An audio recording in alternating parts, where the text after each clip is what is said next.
At exactly 11:47 p.m., a billionaire CEO made a decision that would destroy her entire empire in less than 12 hours. Ariana Vale stood at the top of a glass tower, days away from absolute corporate victory, when an exhausted single father carrying his sleeping daughter stepped off the elevator with evidence that could save thousands of lives. What happened next wasn't just a firing, it was a public humiliation that would become the biggest mistake of her career. Stay until the end to see how this story ends. Hit that like button and comment what city you're watching from so I can see how far this story travels. The elevator chimed at 11:47 p.m., and Noah Bennett knew immediately he'd made a terrible mistake. Not coming here, he had to come here. The mistake was believing anyone on the 72nd floor would actually give a damn. His daughter Maya's head rested heavy against his shoulder, her breath warm against his neck. She'd fallen asleep 20 minutes ago in the lobby, still clutching the purple stuffed rabbit she'd had since she was 2. Noah had promised her ice cream after this meeting, promised they'd be home by 10, promised a lot of things that weren't going to happen now. The executive floor of Valion Medical Systems looked like something out of a magazine nobody could afford. Floor-to-ceiling windows showed downtown Seattle glittering below like scattered diamonds. The marble floors were so polished, Noah could see his reflection, tired and distorted. Everything here cost more than most people made in a year, and it all felt designed to make you understand exactly how small you were. Noah shifted Maya's weight carefully and checked his phone. Still nothing from Martinez in quality control. Nothing from Chen in manufacturing. Both of them had gone silent 3 hours ago, right after confirming what Noah had suspected for 2 weeks. Someone had tampered with the safety data. Not small tampering, not a rounding error or a misplaced decimal. Someone had deliberately altered testing records for an entire shipment of temperature sensors scheduled to go out to hospitals across 11 states. The kind of sensors that regulated medication storage, blood bank refrigeration, intensive care equipment. The kind where a 2-degree error could kill someone. The kind that had killed his wife. Noah pushed that thought down hard. He couldn't go there. Not tonight, not with Maya sleeping against his shoulder and a folder full of evidence burning a hole under his arm. A woman's voice cut through the silence, sharp and annoyed. "The cleaning crew uses the service elevator?" Noah turned. She stood near the reception desk, mid-30s, blonde hair pulled back so tight it looked painful. Executive assistant, probably. The kind who protected their boss's time like a medieval guard. "I'm not cleaning crew," Noah said quietly, conscious of Maya stirring slightly. "I'm Noah Bennett. I have information for Ms. Vale about—" "Ms. Vale is preparing for tomorrow's board meeting." The woman didn't even look up from her tablet. "Submit your concerns through proper channels." "I tried proper channels. For 2 weeks. Nobody's responding." "Then your concerns probably aren't urgent." Noah felt something hot flicker in his chest. He'd been dismissed by people like this his whole life. People who decided your worth based on your shoes, your suit, the way you pronounce certain words. He'd learned to swallow it, mostly. Learned to smile and nod and find another way. But not tonight. "Urgent enough that people could die," Noah said, louder now. Maya shifted against him, making a small sound. He lowered his voice. "I need 5 minutes. That's all." The assistant finally looked up. Her gaze traveled from Noah's worn boots to his faded jacket to the sleeping child in his arms, and her expression shifted from annoyed to something worse. Pity mixed with contempt. "Security is on 34, she said. "I can call them, or you can leave on your own." Before Noah could respond, a door opened behind the reception desk. "Jessica, I asked you to—" The woman who emerged stopped mid-sentence, her eyes landing on Noah. "Who's this?" Noah had seen Ariana Vale before, obviously. Everyone who worked for Valion knew what she looked like. Company emails, quarterly presentations, that Forbes cover from last year. But photographs didn't capture the presence she carried, the way she seemed to pull all the air in the room toward her. She was younger than he'd expected. 30, maybe 31, dark hair, sharp features, wearing a black suit that probably cost more than Noah's car. But it was her eyes that caught him. Not cold, exactly. More like calculating. Like she was already 3 moves ahead in a game he didn't know he was playing. "Noah Bennett," he said, shifting Maya again. His arm was going numb. "I'm a contractor with Systems Audit. I have evidence of data manipulation in the—" "Contractor," Ariana repeated, and the word sounded different in her mouth, smaller. It's nearly midnight, Mr. Bennett. We have procedures for, The procedures aren't working. Noah cut her off, and he saw her eyebrows rise slightly.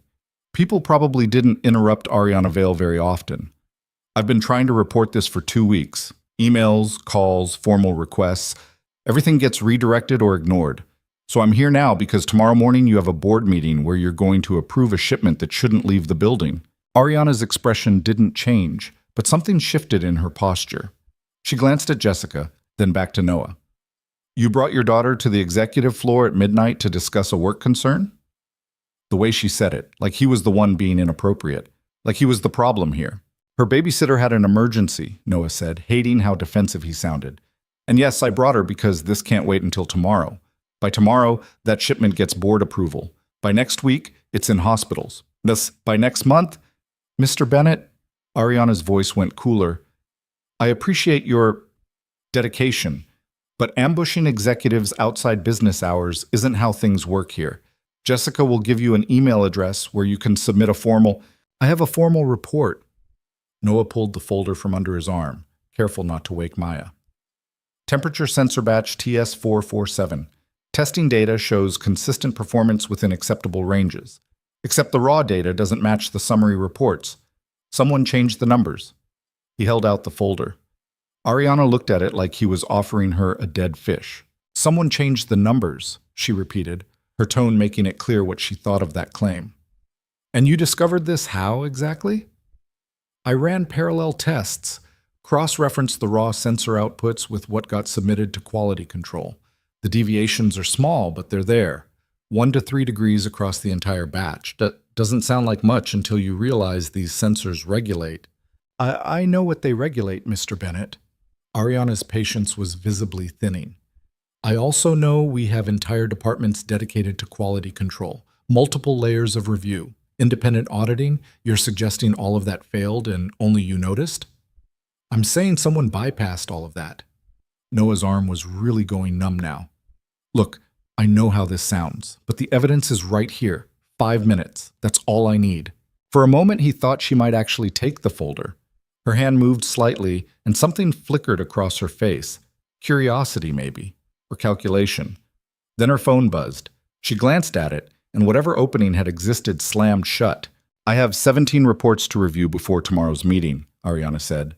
A presentation to 3 board members who are looking for any excuse to vote against me, and 100 other things more pressing than conspiracy theories from a contractor I've never met. She looked at Maya, still sleeping against Noah's shoulder. Go home, Mr. Bennett. Put your daughter to bed.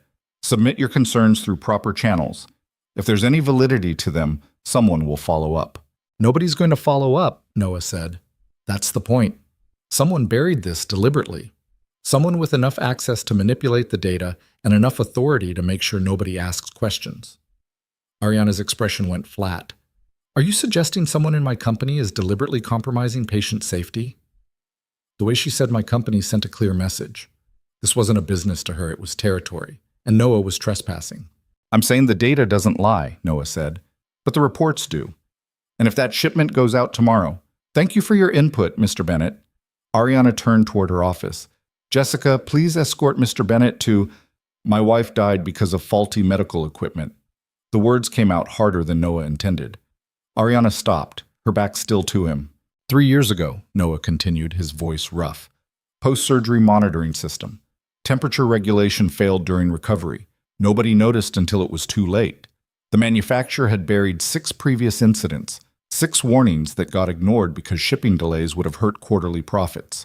He stepped forward, folder still extended. I'm not here to waste your time, Ms. Vale. I'm here because I've seen what happens when people decide profits matter more than patients. And I'm looking at the same pattern in this data. The same deliberate blindness. The same... Enough. Ariana turned, and the look on her face made Noah take an involuntary step back. I'm sorry about your wife, Mr. Bennett. Truly. But personal tragedy doesn't give you the right to storm into my office at midnight making accusations you can't prove. She gestured at the folder. You have data anomalies. That could mean a dozen things. Equipment calibration, operator error, normal statistical variation. It doesn't mean conspiracy. It means something's wrong, Noah insisted. And if you just look, I don't have time to chase shadows tonight. Ariana's voice went sharp. Tomorrow is the most important board meeting of my career. Everything I've built for the last 5 years comes down to the next 12 hours. So forgive me if I'm not derailing all of that based on the gut feeling of a part-time contractor who thinks he knows my business better than I do. The dismissal in her voice ignited something in Noah's chest. This isn't about your career, but He said, louder now. Maya stirred, making a small, whimpering sound. He lowered his voice but couldn't keep the edge out. This is about people, real people. Patients who trust that when they plug in a Valion sensor, it's going to work correctly, that someone actually checked, that someone gave a damn about more than stock prices and board meetings. Ariana's eyes went cold. You need to leave now. Not until you look at this. Noah thrust the folder forward. 5 minutes, just, I said leave. Ariana's voice cut like glass. Or I'll have security remove you and your daughter from the building. The threat hung in the air. Noah became acutely aware of Jessica watching from the reception desk, of the empty office stretching around them, of Maya still asleep against his shoulder, completely innocent in all of this. He'd miscalculated. Badly. He'd thought if he could just get in front of her, show her the evidence, appeal to whatever sense of responsibility a CEO must have buried somewhere. But he'd been wrong. Ariana Vale didn't care about evidence. She cared about control, about her board meeting, about maintaining the perfect image of a company that never made mistakes. Noah looked at the folder in his hand. 2 weeks of work, hours of testing, proof that could save lives, and she wouldn't even touch it. You're making a mistake, he said quietly. The only mistake was made by whoever gave you clearance to this floor. Ariana pulled out her phone. Jessica, call security. Have Mr. Bennett removed from the premises, immediately. Something snapped in Noah. Not violently, more like a cable pulled too tight finally giving way. He'd tried proper channels. He'd followed procedures. He'd done everything right, everything by the book, and it had gotten him exactly nowhere. Just like before, just like always. The system wasn't designed to catch problems, it was designed to bury them. You want me gone? Noah's voice came out flat, cold. Fine, I'm gone. He stepped forward and dropped the folder on the reception desk. Papers scattered across the polished surface, some sliding onto the floor. Test results. Data comparisons. Evidence that would mean nothing to anyone who didn't want to see it. But when those sensors fail, Noah said, meeting Ariana's eyes, when someone's mother or daughter or wife ends up dead because a temperature reading was off by 3 degrees, remember this moment. Remember that someone tried to warn you, that someone stood right here with proof, and you were too worried about your career to listen. Ariana's expression didn't change, but her hand tightened on her phone. Are you threatening me, Mr. Bennett?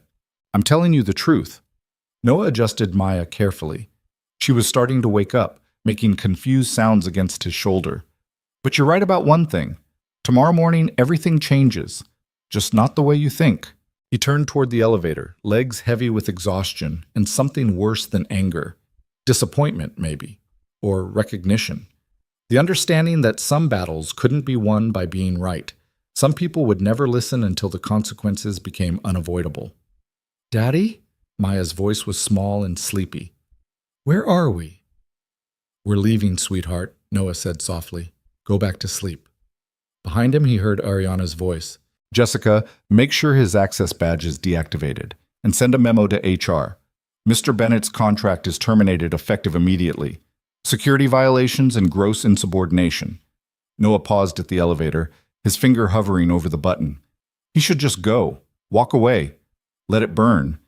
He'd tried. Nobody could say he hadn't tried. But then he thought about the hospitals, the patients, the families who would never know how close they'd come to disaster, the families who wouldn't be close at all. He turned back. Ariana was already heading to her office, the scattered papers on the floor, apparently beneath her notice. Ms. Vale? She stopped but didn't turn around. By tomorrow morning, Noah said quietly, you'll understand what happens when people stop listening to the truth. Ariana glanced back, her expression unreadable. Is that another threat? It's a promise. The elevator arrived with a soft chime. Noah stepped inside, Maya's weight warm against his shoulder, and pressed the button for the ground floor. The last thing he saw before the doors closed was Ariana Vale standing in the middle of her perfect executive suite, surrounded by scattered evidence she'd refused to see. The elevator descended, and Noah felt Maya shift against him. Daddy, you're sad, she mumbled, her hand finding his shirt collar. Yeah, baby, I'm a little sad. Did the mean lady yell at you? Noah almost laughed. Almost. Something like that. You should tell her boss. When people are mean, you tell their boss. If only it were that simple. If only the mean lady didn't have a boss. At least not one who could stop what was about to happen. The elevator reached the ground floor. Rain was hammering against the lobby windows, turning the street outside into a blur of headlights and neon. Noah's car was 4 blocks away in the contractor parking lot. He hadn't brought an umbrella. Can we get ice cream now? Maya asked hopefully. Ice cream shops are closed, sweetheart. It's really late. You promised. I know, I'm sorry. He pushed through the lobby doors into the rain. It was colder than he'd expected, immediately soaking through his jacket. Maya yelped and buried her face against his neck. I don't like the rain, Daddy. I know. We'll be in the car soon. 4 blocks felt like 4 miles. By the time Noah reached the parking lot, he was drenched. Maya was crying now, cold and tired and confused about why they were walking in the rain instead of getting ice cream like he'd promised. He got her buckled into the car seat, found an old sweatshirt in the trunk to wrap around her, turned the heat up high. She was still crying, hiccuping between sobs. I want to go home. I want to go home, Daddy. We're going home right now, Noah said, but he didn't start the car. He sat in the driver's seat, rain hammering on the roof, and stared at the glowing tower rising 72 floors above him. Somewhere up there, Ariana Vale was preparing for her triumphant board meeting, reviewing reports, practicing presentations, completely unaware that the foundation she stood on was already crumbling. Noah pulled out his phone. He had 1 email draft prepared and ready. 1 final report. Not to anyone at Valion, not to the board, to someone who would actually listen. His finger hovered over the send button. This would burn bridges, kill his reputation in the industry, mark him as a troublemaker, a whistleblower, someone who couldn't be trusted to stay quiet when things got messy. He'd never work in corporate systems again. But people would live. Maya's crying had softened to sniffles. She was clutching her purple rabbit, her eyes drooping with exhaustion. Daddy, are you fired? Noah closed his eyes. Yeah, baby. I think I am. Is that bad? Was it bad? Losing a job that barely paid the bills? Losing access to a company that had ignored every warning he'd tried to give? Losing the chance to work for people who valued appearances over lives? No, Noah said quietly. It's not bad. He pressed send. The email went out at 12:34 a.m. Not to Valion's internal systems, where it could be buried or deleted. To the Federal Medical Device Safety Board. To 3 investigative journalists he'd worked with before. To the legal team representing the families of patients harmed by Valion's previous oversights. All of them received the same attachments. The testing data. The manipulated reports. The emails showing deliberate suppression of safety concerns. Everything Noah had compiled over 2 weeks of careful, methodical investigation. And one more thing. A recording. Noah had worn a wire tonight. Not because he planned to. Because he always wore a wire when investigating corporations. Years of experience had taught him that people would deny everything unless you had their exact words, captured and undeniable. He'd recorded every second of his conversation with Ariana Vale, her dismissal, her refusal to look at evidence, her admission that tomorrow's board meeting was more important than patient safety, her ordering him removed from the building for trying to report a legitimate concern. By morning, that recording would be in the hands of people who could actually do something with it. Noah started the car. Rain blurred the windshield, turning the city into an abstract painting of light and dark. Maya was asleep again in the back seat, her rabbit clutched tight. I'm sorry, Noah said to no one in particular. To Maya, maybe, to himself. To every family who would never know how close they'd come to tragedy. I tried to do this the right way. But the right way didn't work. It never did. The system wasn't broken. The system was working exactly as designed, to protect the people at the top, no matter what it cost everyone else. Noah pulled out of the parking lot and headed for home. Behind him, Valion Medical Systems rose like a monument to everything wrong with the world. Beautiful and cold and completely oblivious to the storm that was already coming. By tomorrow morning, Ariana Vale would understand. By tomorrow morning, everything would be different. The apartment was dark when they got home. Noah carried Maya inside, still wrapped in his sweatshirt, and tucked her into bed without changing her clothes. She was out before her head hit the pillow. He stood in her doorway for a long moment, watching her sleep. She looked so much like her mother. Same dark curls, same small nose, same way of curling up on her left side with one hand under her cheek. 3 years. Sometimes it felt like yesterday. Sometimes it felt like a lifetime ago. "I'm trying," Noah whispered. "I'm trying to make it mean something." The apartment felt too quiet, too empty. Noah went to the kitchen and pulled out the bottle of whiskey he kept for nights when the memories got too loud. He poured 2 fingers, then put the bottle away. Drinking wouldn't help. It never did. His phone buzzed. A text from an unknown number. "Got your email." Holy shit. "Call me ASAP." That would be Martinez from the FMDSB. Noah had worked with him on 2 previous cases, both of which had resulted in massive recalls and executive prosecutions. Martinez was one of the few government investigators who actually gave a damn. Noah called. Martinez picked up on the first ring. "Please tell me this data is verified," Martinez said without preamble. "Independently tested 3 times. Cross-referenced with original equipment outputs. It's solid." "And the recording?" "Tonight. Less than an hour ago." Martinez swore softly. "You confronted the CEO directly? What were you thinking?" "I was thinking she'd care more about patient safety than board meetings. I was wrong. You know she's going to come after you for this. Corporate defamation, breach of contract, probably half a dozen other things." "Let her try." Noah took a sip of whiskey. It burned going down. "The data speaks for itself. Data gets buried every day, Noah. You know that. We need more than numbers. You have her own words admitting tomorrow's meeting is more important than investigating safety concerns. You have evidence of deliberate data manipulation. You have testimony from quality control employees who were pressured to sign off on reports they knew were wrong." Noah set down his glass. "What more do you need?" "Time," Martinez said. "This is a major corporation, billions in revenue, political connections, high-powered lawyers. Even with everything you've given me, this is going to be a fight." "How long?" "To launch a formal investigation? I can have preliminary injunctions filed by morning, block the shipment, freeze the data, preserve evidence. But a full investigation?" Martinez paused. 6 months minimum, maybe longer. 6 months. Half a year of legal battles, depositions, corporate stonewalling. Half a year of Valion's lawyers doing everything possible to discredit Noah, destroy his reputation, make him wish he'd never gotten involved. "Do it," Noah said. "You sure? Once I file these injunctions, there's no going back. Valion will know exactly who provided the evidence.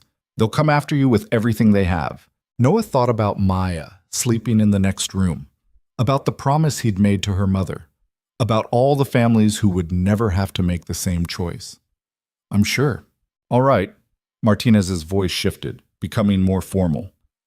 "For the record, I'm initiating a formal investigation into Valion Medical Systems based on credible evidence of safety data manipulation, filing for emergency injunctions to prevent shipment of potentially compromised equipment, and requesting full audit of internal quality control procedures." "How long until Valion finds out?" "They probably already know. Your email went to enough people that someone's going to make a call. My guess, you've got about 3 hours before all hell breaks loose." "Good." Martinez laughed, but there was no humor in it. "You're either the bravest guy I've ever met or the craziest."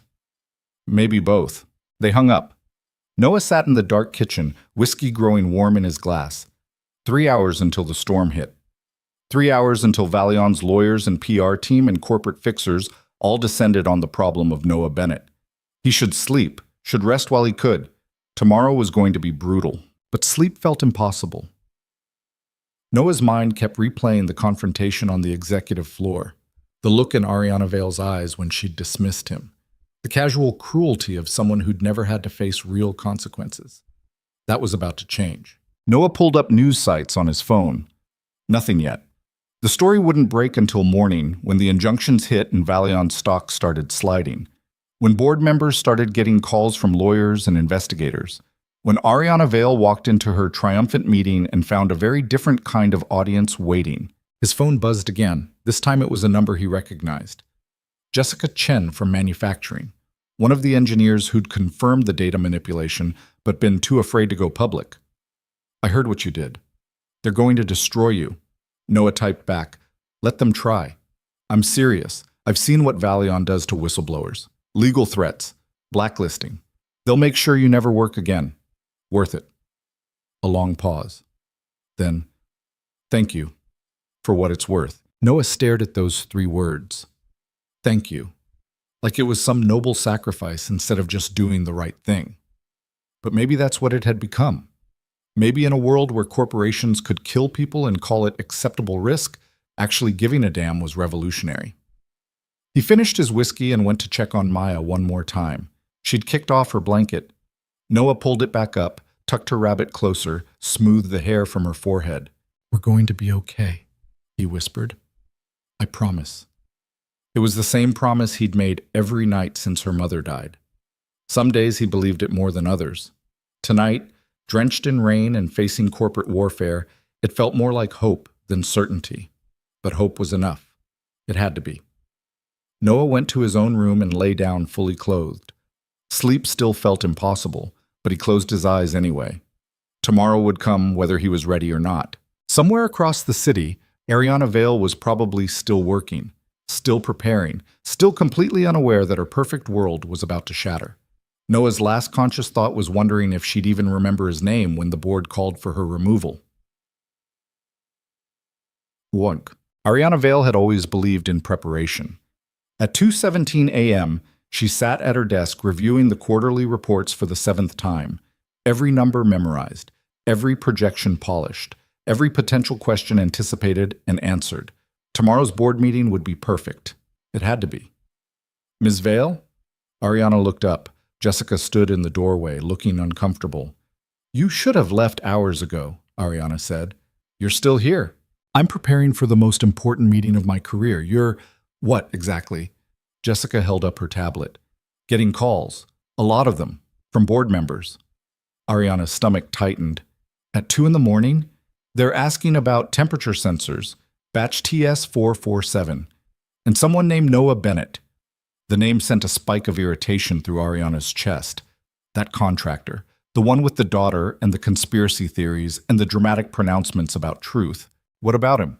Apparently he filed some kind of formal complaint with the Federal Medical Device Safety Board and sent documentation to the press and... Jessica looked down at her tablet. "Recorded your conversation tonight." The words didn't make sense at first. Ariana heard them, but they seemed to arrive in the wrong order, like a sentence with missing pieces. "He what?" "Recorded your conversation. The whole thing. It's being cited in an emergency injunction to block tomorrow's shipment." Ariana stood up so fast her chair rolled backward. "That's impossible. He was a contractor, a nobody. He doesn't have the authority to..." "He has evidence," Jessica interrupted quietly. "Testing data showing manipulation of safety records. Testimony from quality control employees. Emails showing internal pressure to approve shipments despite concerns, and a recording of you refusing to investigate because of tomorrow's board meeting." The floor seemed to tilt slightly. Ariana gripped the edge of her desk. "The board knows? Everyone knows. The injunction was filed an hour ago. It's already making rounds in the industry press. By morning, it'll be mainstream news." No, this couldn't be happening. Not tonight. Not when everything was finally coming together. "Get legal on the phone," Ariana said, "now, and PR, and..." "They're already working on it. But Ms. Vale," Jessica's voice went softer, "the evidence is pretty damning. The recording alone..." "I didn't do anything wrong." Ariana heard the edge in her own voice. "He ambushed me at midnight with unsubstantiated claims. I followed proper protocol by telling him to submit through appropriate channels, while knowing those channels had already failed." Ariana's head snapped up. "Excuse me?" Jessica looked uncomfortable but didn't back down. "The report mentions 2 weeks of ignored communications, multiple attempts to escalate, deliberate suppression of safety concerns, And your response on recording was that tomorrow's meeting mattered more than investigating. I didn't say that. You said tomorrow was the most important meeting of your career, that you didn't have time to chase shadows.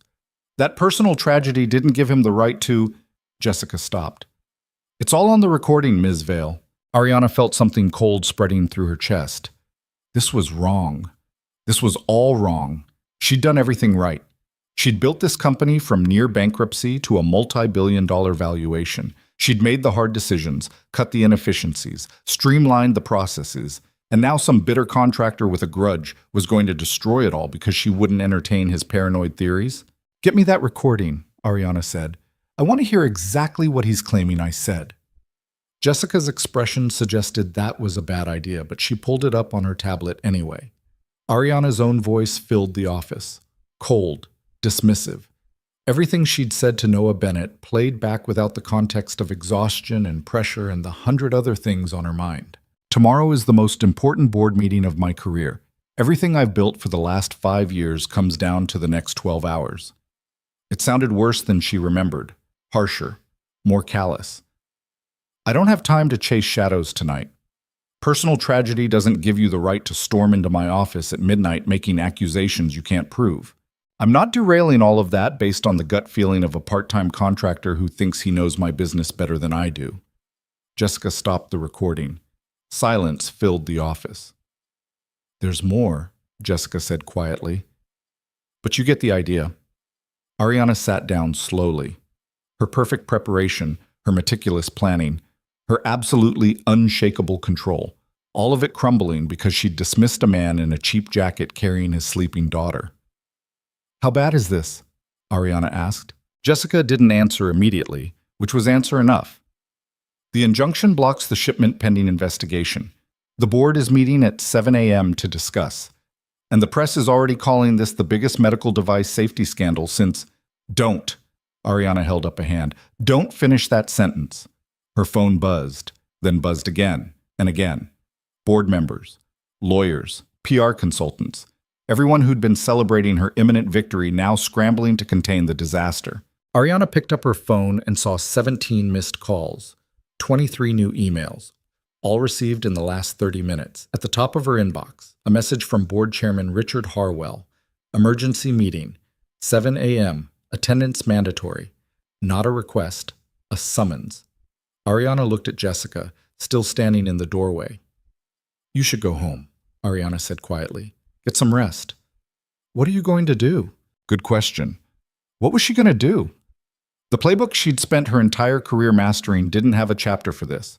For being outmaneuvered by a contractor she'd dismissed as beneath her notice.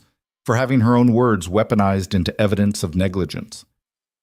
I'm going to fix this, Ariana said, but even she could hear how hollow it sounded. Jessica left. Ariana sat alone in her perfect office, surrounded by the scattered papers Noah Bennett had dropped on the reception desk. She hadn't picked them up, hadn't even looked at them. Now, at 2:47 in the morning, she bent down and gathered them. Test results, data comparisons, analysis showing systematic deviation between raw sensor outputs and reported values, everything meticulously documented, cross-referenced, verified. And a handwritten note on the last page. I tried to do this the right way. You didn't leave me a choice. Ariana read that sentence 3 times. He'd tried. He had. 2 weeks of attempts, proper channels, following protocol. Everything she'd told him to do, he'd already done. And she'd dismissed him anyway. Not because his evidence was wrong, because listening would have been inconvenient, because it would have disrupted her timeline, because a contractor in worn boots carrying his daughter didn't fit the image of someone worth taking seriously. Ariana set down the papers and looked at her reflection in the dark windows. 30 years old, self-made billionaire, CEO of a company she'd rebuilt from nothing. And in 12 hours, possibly none of that would matter. Her phone buzzed again. This time, it was a news alert. Breaking. Federal investigators halt Valion medical shipment over safety concerns. Emergency injunctions filed following whistleblower report. Whistleblower.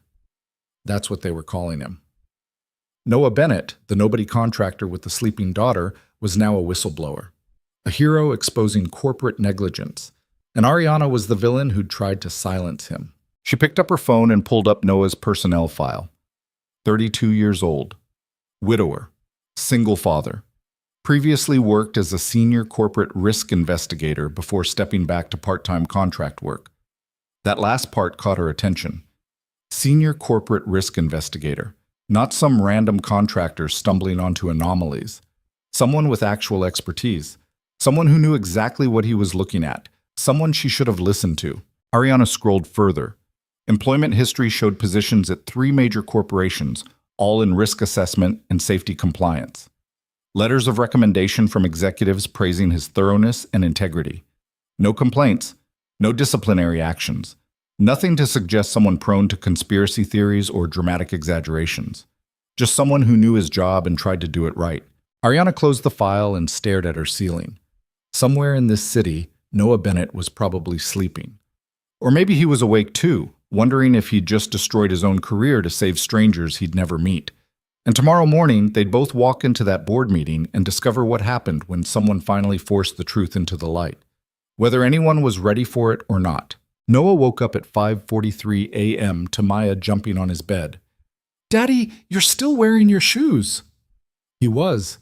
He'd fallen asleep fully clothed, phone still in his hand, whiskey glass empty on the nightstand. His mouth tasted like something had died in it. "What time is it?" Noah mumbled, even though he could see the clock. "I don't know, I'm 6. I can't tell time good yet." Maya bounced again, her purple rabbit flying. "Can we have pancakes?" Noah sat up, his back screaming in protest. Every muscle felt tight, like he'd spent the night fighting instead of sleeping, which, in a way, he had. "Yeah, baby, pancakes sound good." His phone showed 47 missed calls, 62 emails, text messages rolling in so fast the notifications couldn't keep up. Martinez, journalists, lawyers, former colleagues, people Noah hadn't spoken to in 3 years, suddenly very interested in his opinion. And one voicemail from a number he didn't recognize left at 4:18 a.m. Noah put it on speaker while Maya ran to the kitchen, already pulling out the pancake mix. "Mr. Bennett, this is Richard Harwell, chairman of Valeon's board of directors." The voice was older, measured, the kind that carried authority without raising volume. "I'd like to speak with you before this morning's emergency meeting. Please call me back at your earliest convenience." The message ended. Noah stared at his phone. The board chairman, calling him directly. At 4 a.m, this was either very good or catastrophically bad. "Daddy, I can't reach the bowl." Noah dragged himself to the kitchen. Maya had already made a mess, pancake mix scattered across the counter like someone had detonated a flour bomb. She stood on a chair, stretching toward the cabinet. "I got it." Noah pulled down the mixing bowl. "How about you crack the eggs?" Maya's face lit up. Cracking eggs was her favorite part, mostly because she was terrible at it and always got shells everywhere. While she demolished 2 eggs with the enthusiasm of a tiny demolition expert, Noah called Harwell back. He picked up on the first ring. "Mr. Bennett? Thank you for returning my call." "Didn't expect to hear from the board directly," Noah said, fishing eggshell fragments out of the bowl. "These are unusual circumstances." Harwell's voice gave nothing away. "I've spent the last 3 hours reviewing the evidence you submitted. The testing data, the recordings, the testimony from our quality control staff." Noah waited. Maya was stirring the batter with enough force to qualify as a workout. "It's damning," Harwell continued. "All of it. I won't insult your intelligence by pretending otherwise." "So you believe me?" "I believe the data, which raises some difficult questions about how this situation was allowed to deteriorate so completely." A pause. "Questions I'd like to discuss with you in person, before the board meeting." "Why?" "Because you're the only person in this entire mess who seems to have been telling the truth from the beginning. And frankly, Mr. Bennett, I'd like to understand how a part-time contractor noticed what our entire quality control department missed." Maya was making airplane noises while stirring, batter flying everywhere. Noah grabbed a towel. "I noticed because I was looking," Noah said. "Most people don't want to see problems. They want to see everything working perfectly." "Is that what you think happened here? People chose not to see?" "I think people saw exactly what they were incentivized to see. Clean reports, on-time shipments, quarterly targets met. Nobody gets promoted for finding problems. They get promoted for making problems disappear. Harwell made a sound that might have been agreement or indigestion. The board meeting is at 7, he said. I'd like you there. Not as an observer, as a participant. Noah almost dropped the phone. You want me at the board meeting? I want the person who actually understands what went wrong to explain it to the board. Ms. Vale will have her lawyers, her prepared statements, her explanations for why none of this is her fault. I'd like someone present who can speak to the facts. I'm not exactly dressed for a board meeting. I don't care what you're wearing, Mr. Bennett. I care whether you're willing to stand up in front of 12 very angry board members and tell them the same things you told federal investigators. Maya had stopped stirring and was watching Noah with wide eyes, sensing something important happening. Will I need a lawyer? Noah asked. Probably, but that's not really my concern. My concern is understanding how badly we've failed and what we need to do to fix it. So I'll ask again. Will you be there? Noah looked at Maya, batter in her hair, eggshells on her shirt, completely innocent and trusting that her dad knew what he was doing. He had no idea what he was doing. I'll be there, Noah said. Good. I'll have security clear you at the executive entrance, 7 a.m. sharp. Harwell paused. And Mr. Bennett? Bring the evidence, all of it. Not the sanitized version you sent to investigators. Everything. The line went dead. Noah set down his phone and looked at the pancake disaster covering his kitchen. Is the mean lady going to yell at you again? Maya asked. Probably. Then I'm coming with you. Absolutely not. But I helped last time. Noah knelt down to her level. Batter was literally everywhere. On the counter, on the floor, somehow on the ceiling. Baby, this isn't something you can help with. This is grown-up business stuff. You always say that when things are scary. She wasn't wrong. It's not scary, Noah lied. It's just boring. Lots of people talking about numbers and reports. You'd hate it. Maya considered this, then nodded. Can Mrs. Patterson watch me? Mrs. Patterson was their neighbor, a retired teacher who occasionally babysat when Noah's regular sitter wasn't available. She also made amazing cookies and let Maya watch cartoons Noah normally restricted. I'll call her, Noah said, but first we need to salvage these pancakes. They managed to produce something vaguely pancake-shaped, though produce might be generous. Noah burned the first batch. The second batch came out raw in the middle. The third batch was acceptable if you didn't look too closely. Maya ate hers with enough syrup to qualify as a swimming pool, chattering about a dream she'd had involving talking rabbits and a castle made of cheese. Noah let her talk, grateful for the normalcy. In 2 hours, he'd be walking back into Valian's executive tower, back into the same building where Ariana Vale had dismissed him like an inconvenient pest. Except this time, he wouldn't be alone. This time, the board would be listening. His phone rang again. Martinez, tell me you're not actually going to that board meeting, Martinez said without preamble. Good morning to you too. Noah, this is insane. You go into that building without legal representation, they're going to eat you alive. Valian's lawyers have probably been up all night preparing ways to discredit you. Harwell asked me to come, said he wants someone who can speak to the facts. Harwell is covering his own ass. The board is facing a massive scandal. They're looking for someone to blame, and you just made yourself a very convenient target. Noah scraped burned pancake off the griddle. So what's the alternative? Hide? Let them control the narrative? The alternative is you let the investigation play out. Let the evidence speak for itself. You've already done your part. Have I? Noah turned off the stove. Because from where I'm standing, I submitted a report and sent some emails. That's not the same as making sure things actually change. You can't change a corporation from the inside, Noah, especially not one where you just got fired. Maybe, but I can make it a lot harder for them to sweep this under the rug. Martinez sighed, the sound of someone who'd had this argument before and lost. Fine, but I'm sending someone from our legal team to meet you there. Don't say anything, don't sign anything, don't agree to anything without running it past them first. Understood? Understood. And Noah, watch your back. These people play a different game than you're used to. They hung up.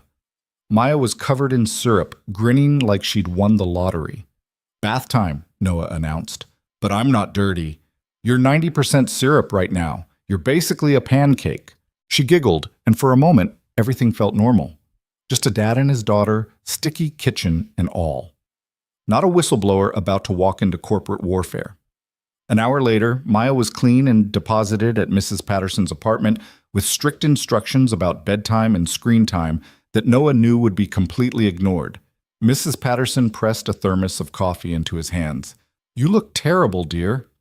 "Thanks, Mrs. Patterson. Really feeling the support." "I mean, you look exhausted. Are you sure you should be going to work today?"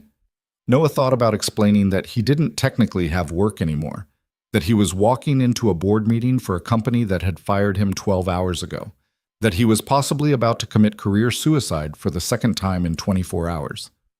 "It's important," he said instead. Mrs. Patterson studied him with the expression of someone who'd taught middle school for 30 years and could spot bullshit from orbit. "Important enough to risk everything?" "Yeah," Noah said quietly. "It is." She nodded, satisfied. "Then you'd better not be late." The drive to Valion felt different in daylight. The tower didn't look as imposing, just glass and steel and architecture, same as any other corporate building. But Noah's hand still tightened on the wheel as he pulled into the parking garage. He was wearing his only suit, the one he'd bought for his wife's funeral, and barely touched since. It didn't fit quite right anymore. Too loose in some places, too tight in others.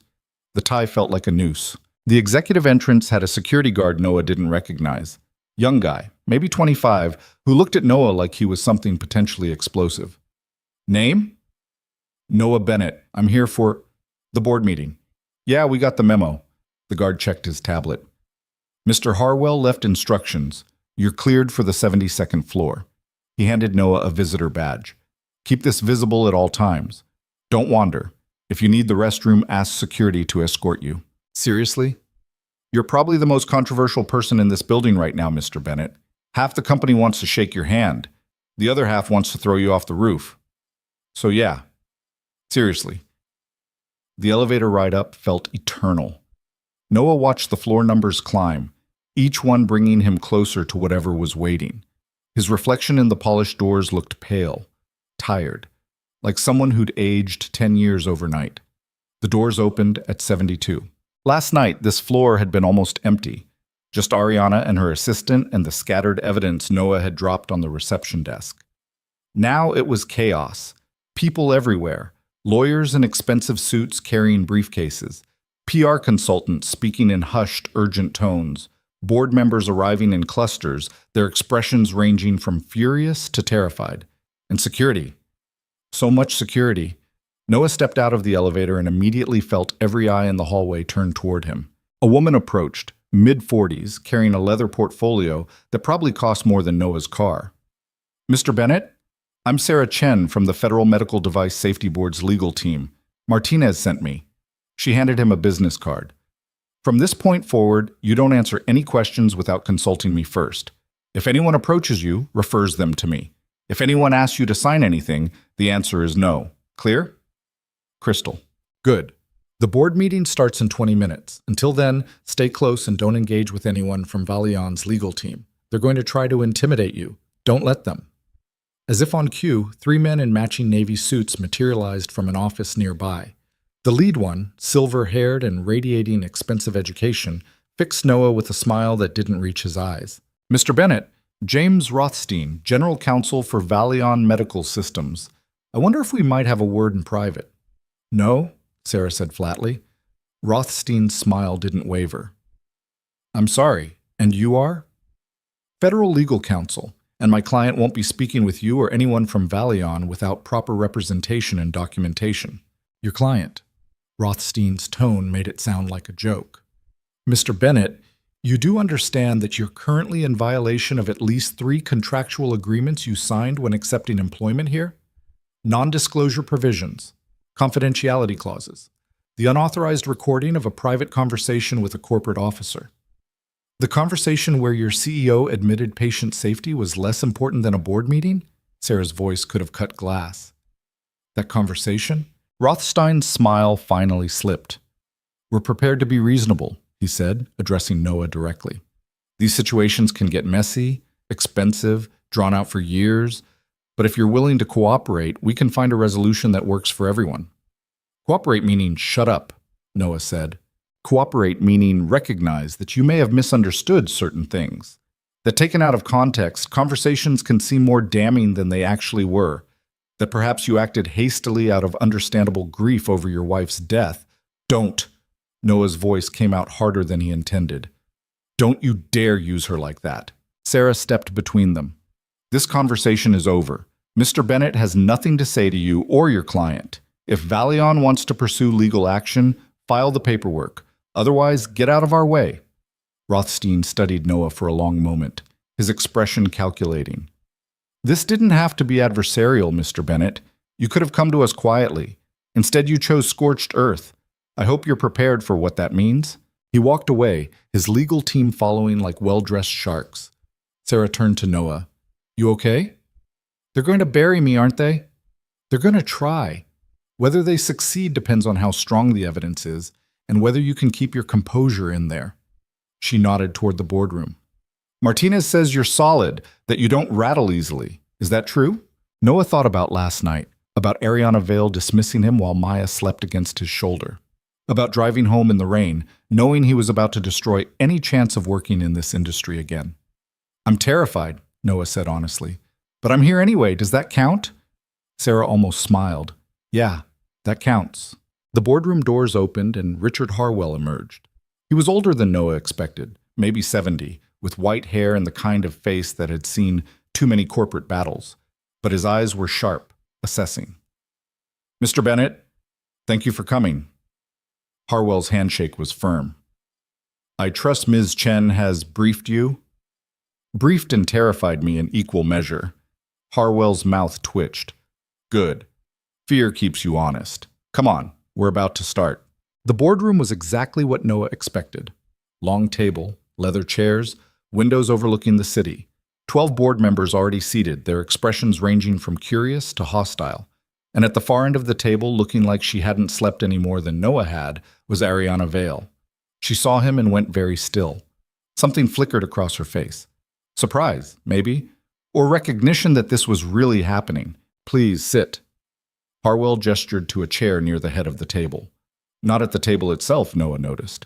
Close enough to participate, far enough to make clear he wasn't actually one of them. Noah sat. Sarah took the chair beside him, her portfolio open and ready. Harwell called the meeting to order. We're here to address the emergency injunction filed against Valion Medical Systems regarding temperature sensor batch TS447. For those who spent last night reading the same reports I did, you know this is serious. For those who didn't, his gaze swept the table.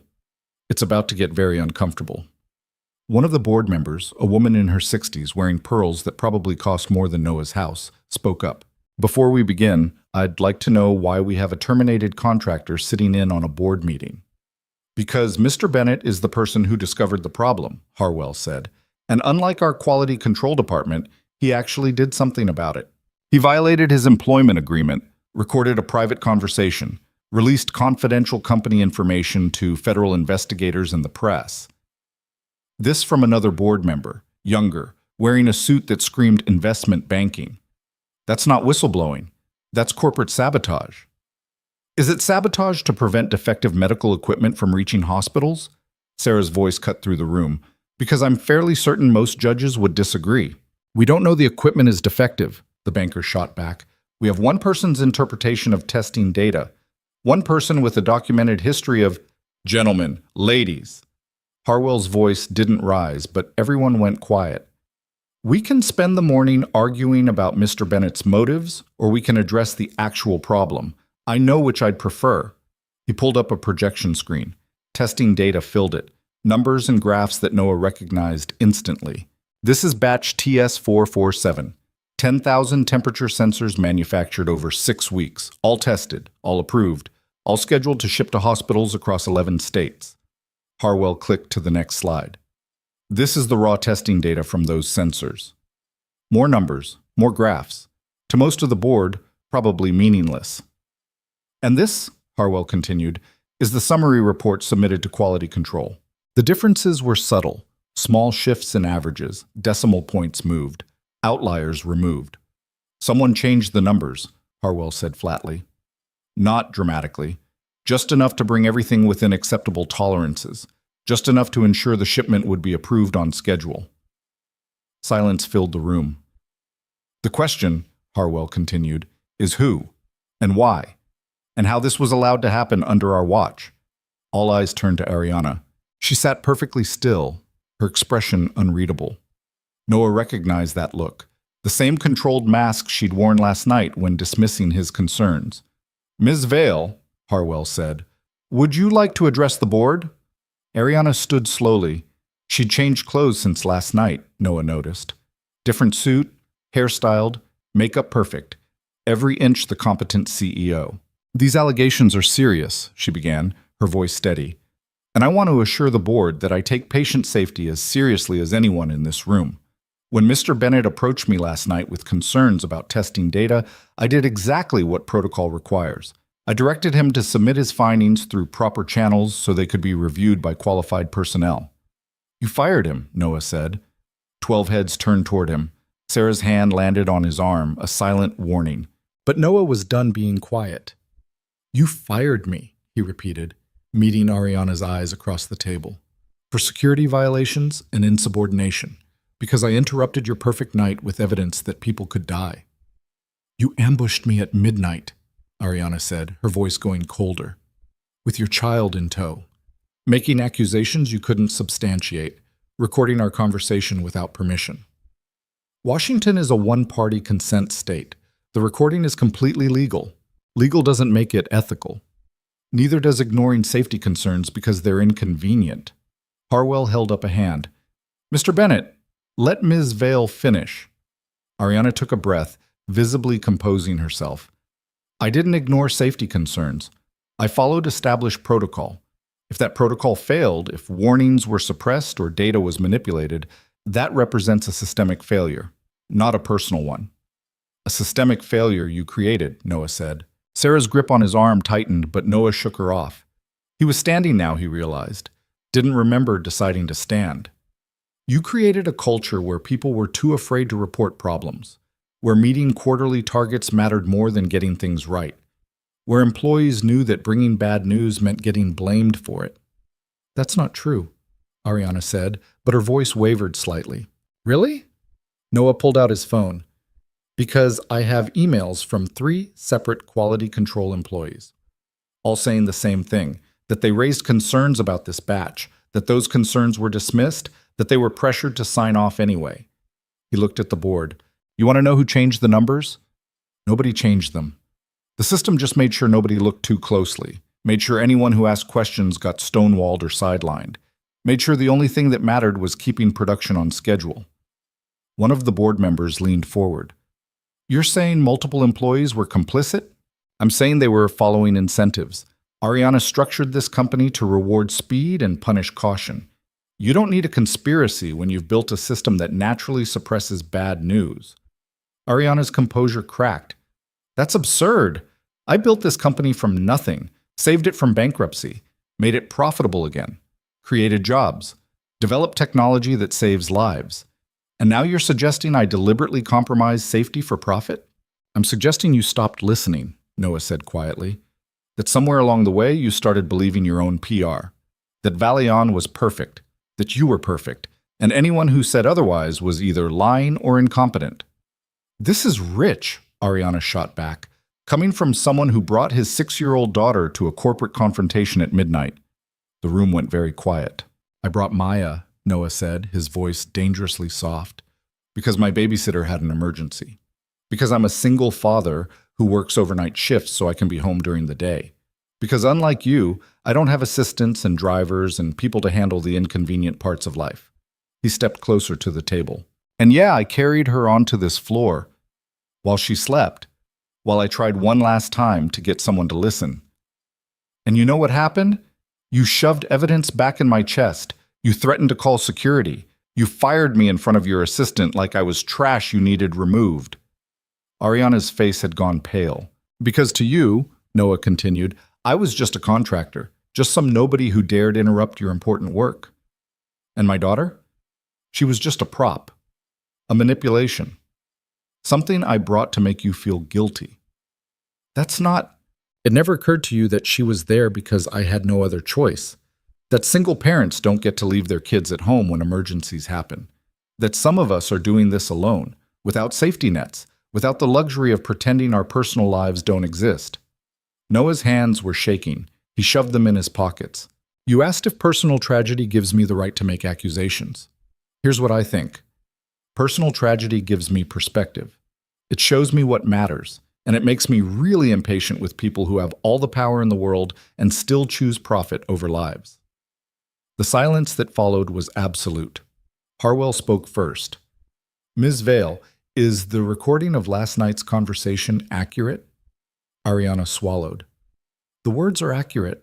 The context is that a qualified investigator brought you evidence of a safety issue and you dismissed him without review. Yes or no? It was midnight. I had a board meeting to prepare for. I made a judgment call. A judgment call that prioritized your career over patient safety. That's not fair, Ariana said, and for the first time she sounded desperate. You're reducing a complex situation to a soundbite. I had dozens of things to manage, hundreds of decisions to make. I can't personally investigate every concern that gets raised. No, Harwell agreed.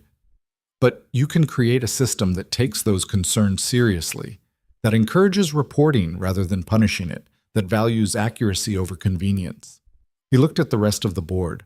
The question before us isn't whether Ms. Vale personally altered data. It's whether her leadership created an environment where this kind of failure became inevitable. The banker board member spoke up. We're talking about replacing a CEO who's tripled our stock price over 5 years, based on one incident, one contractor with a grudge. I don't have a grudge, Noah said tiredly. I don't even know you people. I just wanted someone to look at the data before it killed someone. And instead of looking, Ms. Vale fired you. This from the woman in pearls. Then those sensors would have shipped, people would have died, and Valion would have faced lawsuits that make this emergency injunction look gentle. We don't know anyone would have died, Ariana protested. We don't know they wouldn't have, Harwell countered. And that uncertainty? That's on you. Ariana looked around the table, looking for allies, for support, for anyone willing to defend her. Noah watched her realize there was no one. I'd like to call a recess, she said, to consult with my legal team. Denied, Harwell said. We need a decision today. The injunction is temporary. The press is circling. Our stock is already down 18%. We can't afford delay. Another board member who hadn't spoken yet cleared his throat. I'd like to hear more about Mr. Bennett's background, his qualifications to make these assessments. Sarah opened her portfolio, sliding documents across the table. Noah Bennett, age 32, 10 years experience in corporate risk investigation and safety compliance, previously employed by Morrison Wells Consulting, Datatech Industries, and Helix Medical Group. Resigned from senior positions to focus on part-time contract work following his wife's death. No disciplinary history. Multiple commendations for identifying safety issues before they became crises. The board member scanned the documents, eyebrows rising. You were a senior investigator at Morrison Wells? Noah nodded. Why didn't you mention that last night? Ariana asked, and she sounded genuinely confused. You didn't ask. You saw the cheap jacket and the sleeping kid and decided you already knew everything about me. Ariana opened her mouth, closed it, opened it again. I made a mistake, she said finally. Yes, Harwell agreed. You did. The question is whether it's a mistake we can afford to keep making. He looked at the board. We have a choice. We can circle the wagons, defend Ms. Vale, claim this is all overblown, fight the investigation and hope our lawyers are better than theirs. Harwell paused. Or we can acknowledge that something is fundamentally broken in how this company operates, and we can fix it. By firing our CEO, the banker said flatly. By admitting we need leadership that prioritizes safety over optics, that values transparency over control, that understands the difference between efficiency and recklessness. Ariana stood abruptly. I've given 5 years to this company. I've sacrificed relationships, health, any semblance of personal life. I've worked 100-hour weeks, made impossible decisions, taken risks nobody else was willing to take. And now you're going to throw me out because I didn't drop everything at midnight for a contractor's conspiracy theory? It wasn't a conspiracy theory, Noah said quietly. It was the truth. You just didn't want to hear it. Ariana turned to him, and for the first time he saw past the CEO mask to something raw underneath. You have no idea what it's like, she said, Being 30 years old, running a billion-dollar company with everyone waiting for you to fail, every decision scrutinized, every mistake magnified, every sign of weakness seized on as proof you don't belong. You're right, Noah said. I don't know what that's like. But I know what it's like to lose someone because a corporation decided profits mattered more than lives. And I know I'll do whatever it takes to stop that from happening again. They stared at each other across the boardroom. Two people from completely different worlds suddenly face to face over a mistake that couldn't be undone. Harwell's voice broke the silence. I'm calling for a vote. All those in favor of removing Ariana Vale as CEO of Valion Medical Systems, effective immediately. Hands went up, slowly at first, then faster. Noah counted them, 7, then 8, then 9, more than enough. Ariana watched her empire crumble in real time. Her face went through a dozen expressions before settling on something blank. Empty. The vote carries, Harwell said. Ms. Vale, you're removed from your position as Chief Executive Officer. You'll have until end of business today to clear your office. Security will escort you from the premises. Ariana didn't move. Ms. Vale? Harwell's voice softened slightly. Do you understand? I understand, she said quietly. Then louder. I understand perfectly. She gathered her papers with mechanical precision, closed her laptop, stood. For the record, she said, I genuinely believed I was doing what was best for this company, best for our employees, best for our patients. If I was wrong about that, if I let ambition cloud my judgment, then I'm sorry. She looked at Noah. And I'm sorry I didn't listen to you. You deserved better than that. Then she walked out. Head high, back straight, every inch the CEO she'd been an hour ago, even though the title was already gone. The door closed behind her. Harwell let out a long breath. Well, that was unpleasant. The room erupted in conversation. Board members arguing, questioning, already positioning themselves for whatever came next. Sarah was talking to someone on her phone. Security was appearing at the doors, and Noah just stood there, feeling like he'd been hit by a truck. Mr. Bennett? Harwell approached, hand extended. On behalf of the board, thank you. What you did took courage. It took desperation, Noah said. Sometimes that's the same thing. Harwell studied him. I meant what I said. We need leadership that values safety over politics, someone who understands what went wrong and how to fix it. You'll find someone, Noah said. We already did. It took Noah a moment to understand what Harwell was implying. No, he said immediately. Absolutely not. Why not? Because I'm a contractor. Because I don't have an MBA. Because I just destroyed your CEO on national television. Pick one. You're also the only person in this building who had the integrity to speak up when it mattered. That counts for something. It counts for me having a 6-year-old daughter and zero interest in running a corporation. Harwell smiled slightly. Interim CEO. 6 months. Just long enough to stabilize things, implement new safety protocols, show the public we're serious about reform. Find someone else. There is no one else. Everyone else was either complicit in creating this mess or too afraid to fix it. Harwell's voice went harder. You said you'd do whatever it takes to stop this from happening again. Well, this is what it takes. Not reporting problems and walking away, staying to fix them. Noah thought about Maya, about the promise he'd made to her mother, about every family that would never have to make the choice his family had made. I want final authority on all safety decisions, he heard himself say. No overrides, no board interference. If I say something's unsafe, it doesn't ship. Agreed. And I work from home 3 days a week, non-negotiable. Agreed. And if I say this isn't working, I walk. No penalties, no lawsuits. Harwell extended his hand again. Do we have a deal, Mr. Bennett? Noah looked at that offered hand for a long moment, thinking about everything that could go wrong, everything he was risking. Then he thought about walking away, letting someone else fix the problem, going back to contract work and hoping the next company would be different. He shook Harwell's hand. 6 months, Noah said. Not a day longer. 6 months, Harwell agreed. Starting now. Noah walked out of that boardroom and immediately wanted to throw up. Sarah Chen was talking at him, something about paperwork and legal protections and media strategy, but the words weren't landing. Noah's brain had stopped processing somewhere around the moment he'd agreed to become interim CEO of a company that had fired him less than 12 hours ago. Mr. Bennett, are you listening? Noah focused on Sarah's face. She looked concerned. I need to call my daughter, he said. We should really discuss. I need to call my daughter, Noah repeated, harder this time. Right now. Sarah stepped back, recognition crossing her features. Of course, take your time. Noah found an empty office and shut the door. His hands were shaking so badly it took 3 tries to pull up Mrs. Patterson's number. She answered on the second ring. Noah? How'd it go? Is Maya okay? She's fine. We're making cookies. Well, she's making cookies. I'm trying to prevent a flour explosion. What's wrong? Nothing's wrong. Noah sat down hard in an expensive leather chair. I needed to hear her voice. There was a pause, then Maya's voice came through, bright and unconcerned. Daddy, we're making chocolate chip cookies, but Mrs. Patterson says we have to put walnuts in them. That's gross, right? Noah closed his eyes.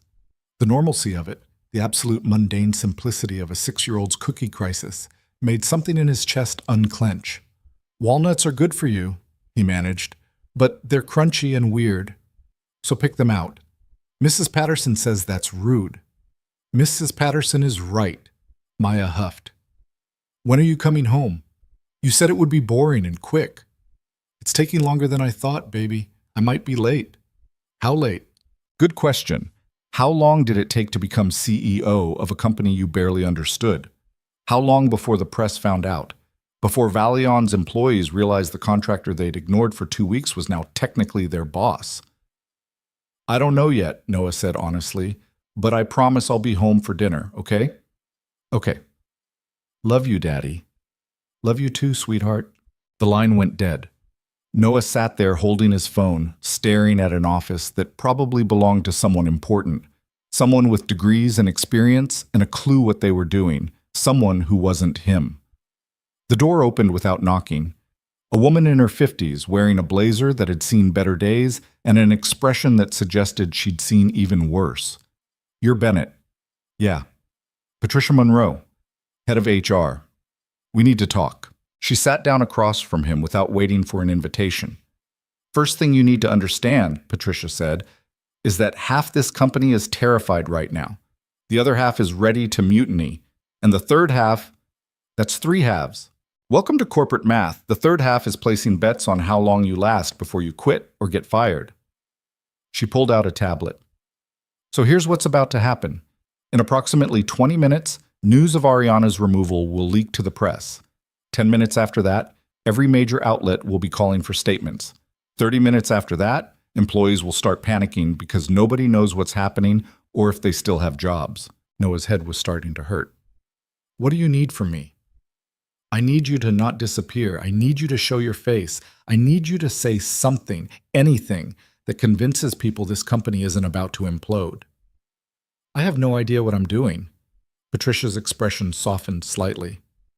Join the club. But here's the thing, Mr. Bennett. You just did something nobody in this building has done in 5 years.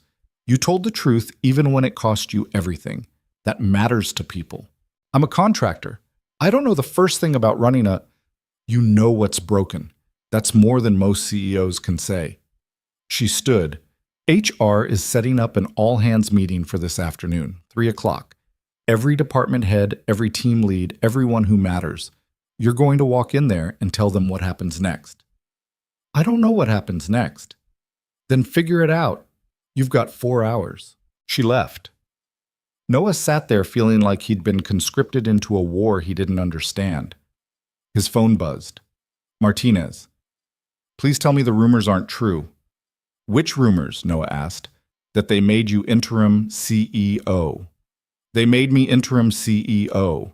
Martinez made a sound like he'd been punched. Noah. Buddy, what the hell were you thinking? I was thinking someone needs to fix this mess. And you thought that someone should be you? A guy who got fired yesterday? Who has 0 executive experience? 6 months, Noah said. That's all I agreed to. Long enough to implement new safety protocols and stabilize things. You know what happens in 6 months? Valion's lawyers finish building their case against you. Their PR team finishes destroying your reputation. and the board finds someone more controllable to replace you with. Maybe. Not maybe. Definitely. They're using you, Noah. You're the fall guy, the outsider they can blame when things go wrong and credit when things go right. And in 6 months, they'll kick you out and pretend this whole mess never happened. Noah looked out the window at Seattle spreading below him. Thousands of people down there, living their lives, completely unaware that medical equipment they trusted might have killed them. So what's the alternative? Noah asked. Walk away? Let someone else handle it? Yes. Let the investigators do their job. Let the board figure out their own mess. You already did your part. Did I? Because from where I'm sitting, reporting the problem isn't the same as fixing it. Martinez sighed. You're going to make yourself a target. Every mistake Valean has ever made is about to become your responsibility. Every decision that goes wrong, every quarterly loss, every negative story, it all lands on you. I know. And you're doing it anyway. Yeah. Another sigh, longer this time. You're either the bravest idiot I've ever met or the biggest fool, maybe both. Definitely both, Noah agreed. Fine, but I'm documenting everything, every conversation, every decision, every time the board tries to throw you under the bus. When this goes sideways, at least we'll have a record. Appreciate it? Don't thank me yet. You haven't seen your office. They hung up. Noah realized he had no idea where his office even was. The CEO's office, presumably, but that felt wrong, like wearing someone else's skin. There was a knock. A young woman, maybe 25, poked her head in. Mr. Bennett, I'm Amy Cho. I was Ms. Vale's executive assistant. Mr. Harwell asked me to help you get oriented. She looked like she'd been crying recently, eyes red, makeup slightly smudged. You worked for Ariana? Noah asked. Amy nodded. 3 years. She called me from the parking garage, said to cooperate fully with the transition, that you'd need help navigating the company. How'd she sound? Like someone trying really hard not to fall apart. Amy's voice wavered. She wasn't perfect, Mr. Bennett, but she wasn't a monster either. She got lost somewhere, started believing the wrong things mattered. Noah stood. Show me her office. I should probably see what I'm dealing with. They walked through hallways that felt different than they had last night, less intimidating, more like a maze someone had built without planning for emergency exits. Employees stared as Noah passed, some curious, some hostile, most just confused. Amy stopped at a door Noah recognized, the same office Ariana had emerged from when she'd found him arguing with her assistant. This is it, Amy said. The office was bigger than Noah's entire apartment. Floor-to-ceiling windows. Modern furniture that probably cost more than he made in a year. A desk so large it could double as a landing strip. And on that desk, arranged with obvious care, were pictures. Not of Ariana. Of other people. A older couple, probably her parents. A golden retriever. A younger woman making a silly face at the camera. She has a sister? Noah asked. Amy nodded. Lauren. They were close once, before Valeon consumed everything. Noah picked up the photo. The resemblance was clear, same dark hair, same sharp features, but where Ariana always looked controlled, calculated, her sister looked wild, free. When's the last time they spoke? I don't know. Ms. Vale never talked about personal stuff. Amy hesitated. But I heard her on the phone once, maybe 6 months ago, crying, apologizing for missing something important. A wedding, I think. Noah set down the photo. Suddenly, Ariana's desperate need to prove herself made more sense. When you sacrifice everything for success, admitting failure means admitting you gave up the wrong things. I can't work in here, Noah said. Amy blinked. I'm sorry? This office, it's too much, He gestured vaguely. Just too much. Is there somewhere smaller, less intimidating? Amy looked confused, but nodded. There's a conference room on 68 that's usually empty. Big windows, decent space. We could set up a temporary office there? Perfect. They took the elevator down. The conference room was better, still corporate, still expensive, but it felt less like a throne room, more like a place where actual work could happen. I'll have it set up your computer, Amy said, and I'll need to brief you on today's schedule. You have the all hands at 3. Before that, meetings with department heads. Legal wants 20 minutes. PR wants 30. Finance wants... Amy, Noah held up a hand. Slow down. I need you to understand something. I have no idea what I'm doing. Zero. None. So if you're expecting me to act like a normal CEO, you're going to be disappointed. Amy stared at him. Then what should I expect? Honesty, I guess. I'm going to ask a lot of stupid questions. I'm going to need things explained like I'm 5. And I'm probably going to make mistakes. Noah met her eyes. But I'm also going to actually listen when people tell me things are broken. Think you can work with that? Amy's expression shifted, something uncertain becoming something like hope. Yeah, she said quietly. I can work with that. The meetings were brutal. Legal spent 45 minutes explaining why everything Noah wanted to do was impossible, illegal, or both. PR had a crisis management plan that basically amounted to say nothing, admit nothing, wait for the news cycle to move on. Finance presented quarterly projections showing how the injunction had already cost them $50 million in market value. Noah listened to all of it with growing frustration. Here's what I don't understand, he said during the finance meeting. Why is everyone acting like the injunction is the problem? The problem is we almost shipped defective equipment to hospitals.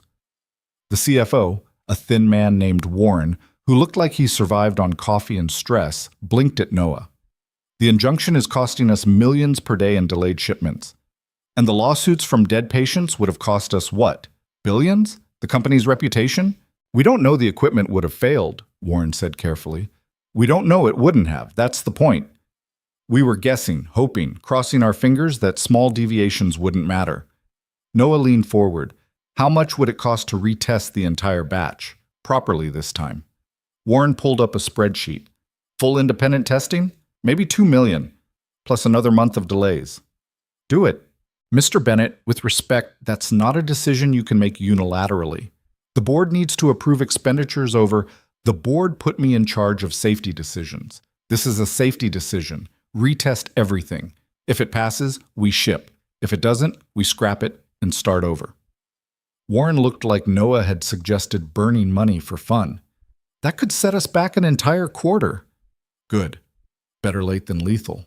After Warren left, muttering about fiscal irresponsibility, Amy appeared with coffee and what looked like genuine respect. That was either really brave or really stupid, she said.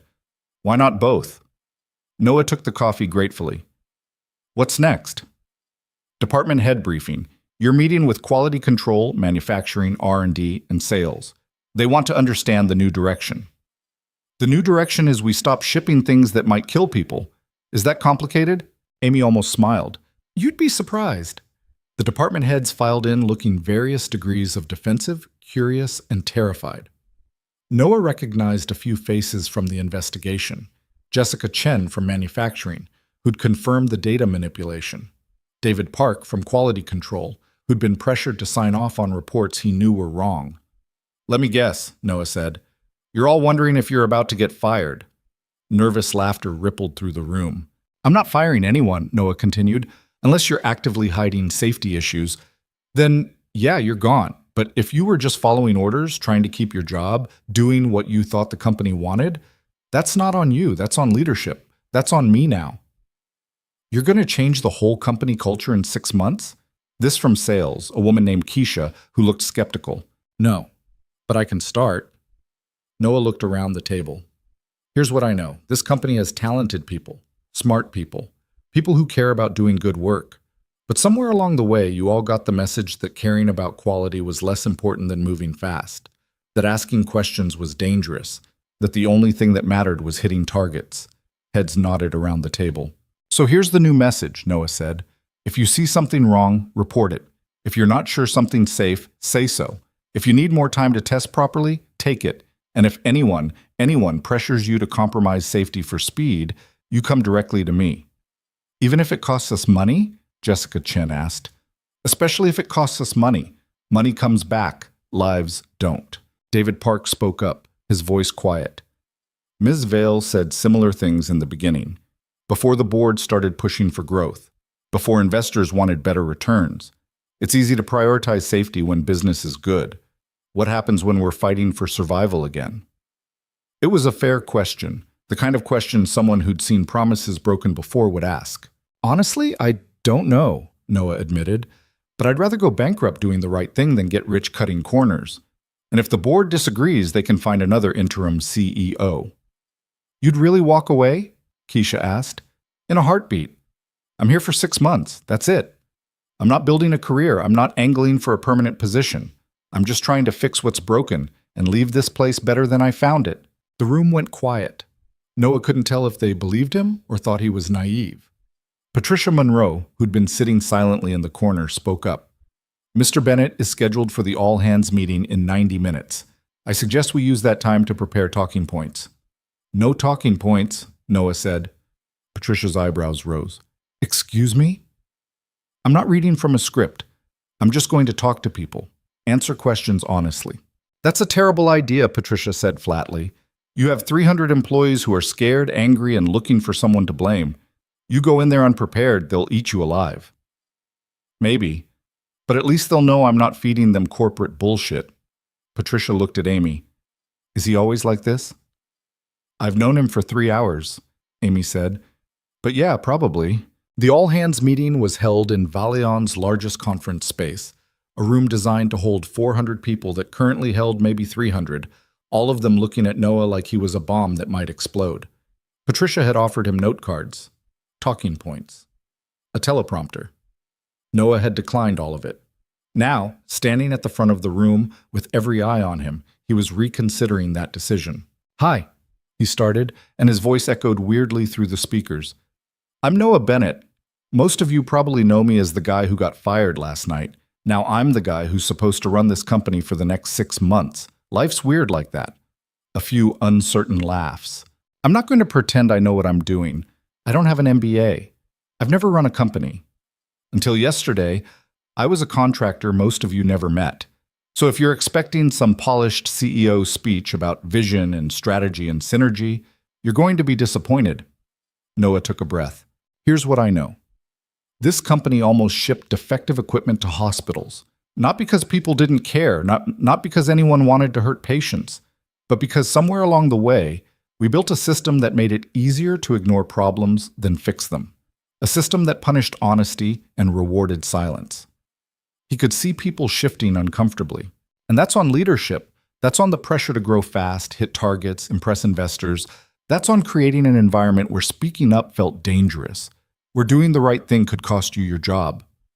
More shifting. Some nods. So here's what's going to change.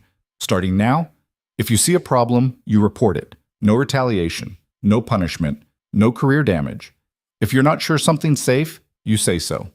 If you need more time to test properly, you take it. And if anyone tells you to compromise safety for any reason, you tell me immediately. A hand went up in the back. A young man, maybe late 20s. What if reporting problems cost us business? What if we lose contracts because we're too slow? Then we lose contracts, Noah said simply. I'd rather lose money than lives. Easy to say when it's not your company on the line, someone else called out. You're right, it's not my company. I'm here for 6 months, then I'm gone. I don't have stock options or long-term incentives or any reason to care about quarterly earnings. Noah paused. Which means I can afford to tell you the truth. This company got lucky. We caught the problem before anyone died. Not everyone gets that chance. The room went very quiet. 3 years ago, my wife died because of faulty medical equipment. Equipment that had known issues the manufacturer buried because recalls are expensive. Because admitting mistakes hurt stock prices. Because protecting the company mattered more than protecting patients. Noah's voice stayed steady, but his hands gripped the podium. I'm here because I don't want any of you to live with that. I don't want you wondering if the device you approved, the test you signed off on, the corner you cut to meet a deadline, ended up killing someone. That weight doesn't leave. It doesn't get easier. It just sits there, reminding you that you had a choice and you made the wrong one. Someone in the third row was crying quietly. So yeah, we might lose contracts, we might miss targets. Wall Street might hate us. But you'll be able to look at yourself in the mirror. You'll be able to tell your kids what you do for work without having to lie about it. And patients will trust that when they use Valion equipment, someone actually gave a damn about whether it worked. Noah stepped back from the podium. That's all I've got. Questions? Every hand in the room went up. The next hour was chaos. Questions about job security, about the investigation, about what happened to Ariana, about whether Noah was qualified, about new safety protocols, about everything and nothing. Noah answered as honestly as he could. When he didn't know something, he said so. When questions were stupid, he said that too. When people challenged him, he listened instead of getting defensive. Slowly, gradually, the hostility in the room shifted. Not to trust, exactly. More like cautious curiosity, like people deciding to wait and see before forming judgments. After the meeting, Patricia found Noah in the hallway looking exhausted. That went better than expected, she admitted. What were you expecting? Riots. Maybe someone throwing a chair. You told a room full of employees that profits don't matter and we might lose business.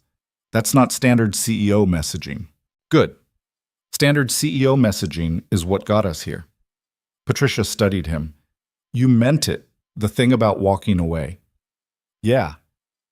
Most people in your position would be thinking about leveraging this into something permanent, using it to build a reputation. You're already planning your exit. I've got a 6-year-old daughter who needs me home for dinner. I'm not interested in building empires. Then why take the job at all? Noah thought about that, about Maya asking if he was still fired, about Ariana's voice saying personal tragedy didn't give him the right to make accusations, about every family that would never know how close they came to disaster. Because someone needed to, he said finally, and I was the only one stupid enough to try. Patricia almost smiled. You're going to drive the board crazy. Good. They could use some crazy. His phone buzzed. A text from Mrs. Patterson with a photo attached. Maya covered in flour, grinning at the camera, holding up a cookie that looked more like a disaster than dessert. Noah smiled for the first time all day. I need to go home, he said. You have meetings until 7. Interviews with... I need to go home, Noah repeated. I promised my daughter I'd be there for dinner. Everything else can wait. Patricia looked like she wanted to argue. Then she saw the photo on Noah's phone and her expression softened. Go. I'll reschedule. Noah made it to Mrs. Patterson's apartment by 6:30. Maya launched herself at him before he was fully through the door.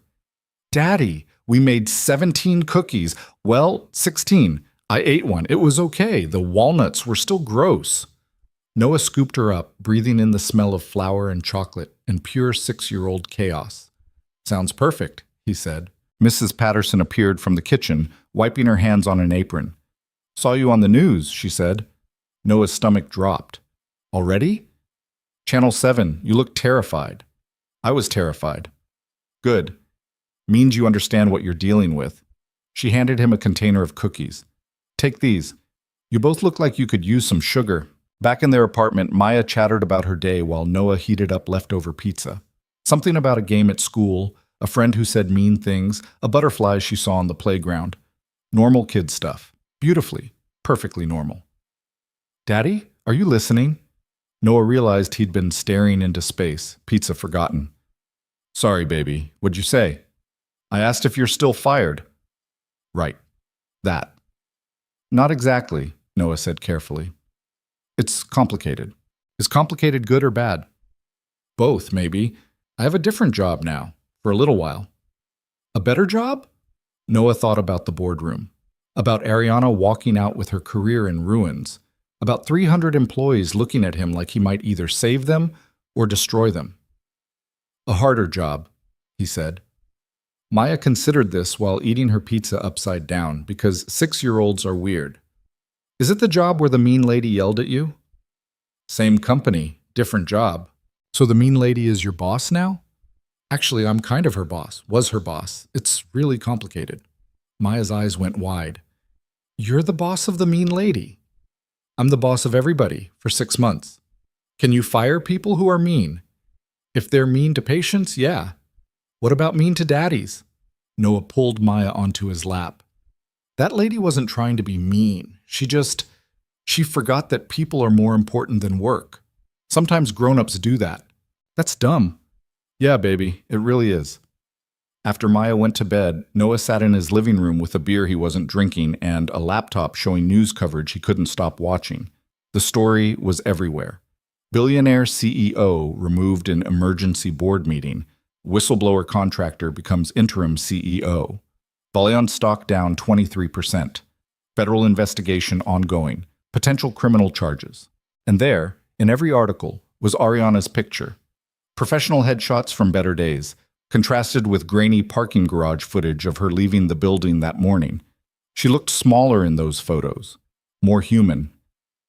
Noah's phone rang. Unknown number. He almost didn't answer. Mr. Bennett? This is Ariana Vale.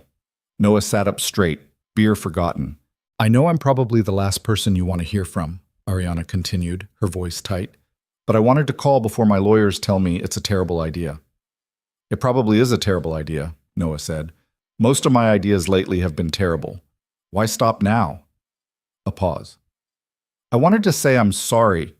Actually sorry, not corporate sorry. You tried to help and I treated you like garbage. You deserved better. Noah didn't know what to say to that. I also wanted to warn you, Ariana continued. The board seems cooperative now, but they're not your friends. They're covering their own asses. The moment you stop being useful, they'll throw you out like they did me. I know. Do you? Because 6 hours ago you were a contractor. Now you're running a billion-dollar company. That's a hell of a learning curve. I'm only here for 6 months. Ariana laughed, but it sounded wrong. Broken. That's what I thought too. Just long enough to prove myself.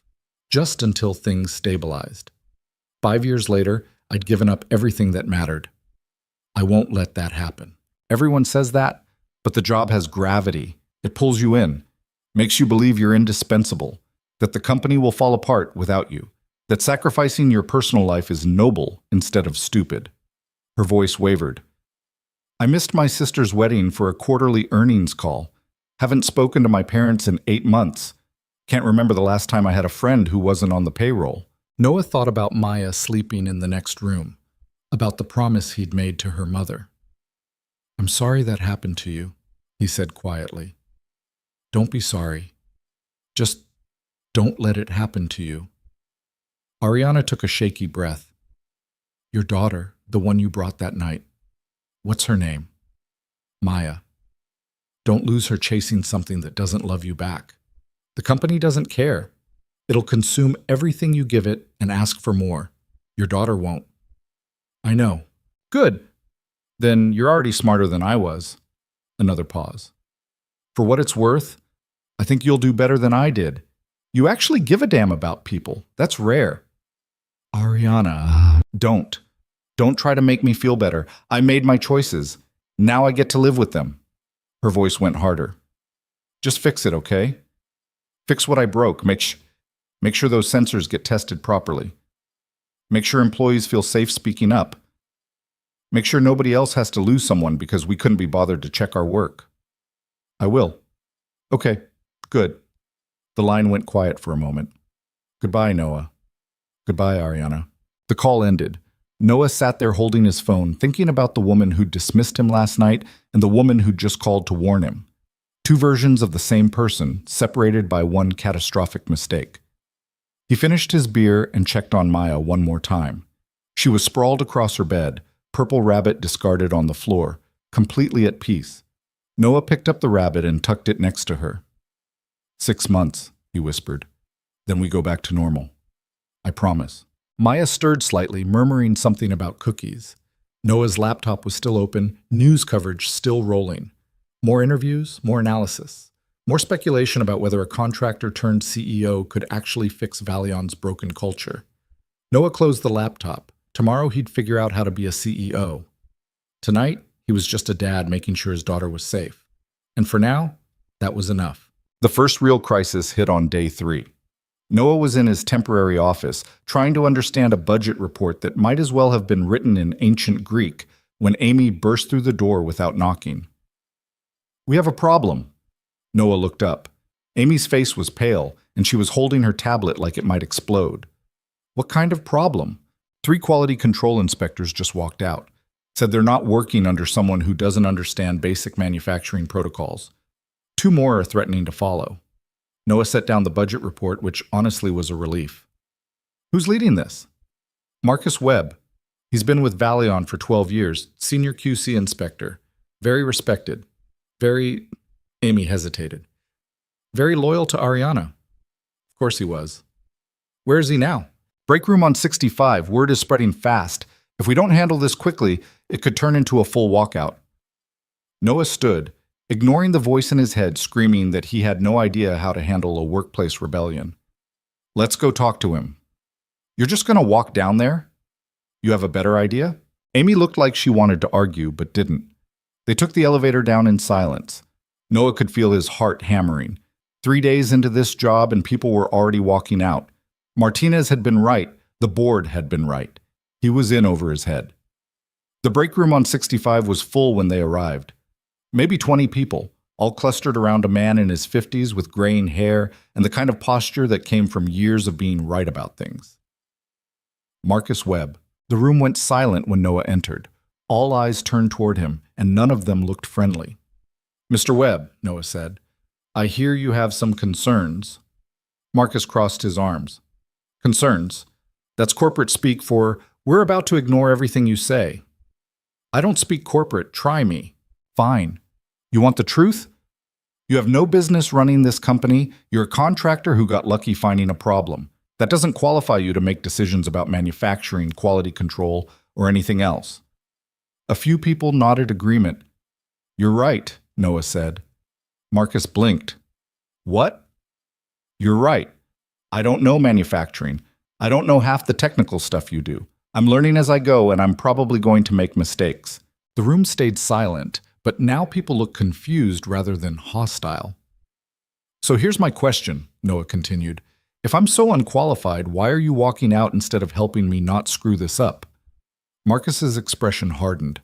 "Because you're a political appointment. The board's puppet. You'll be here 6 months, implement whatever changes, make good headlines, then disappear. Meanwhile, those of us who actually work here will be left dealing with the mess. Maybe I'm actually trying to fix what's broken.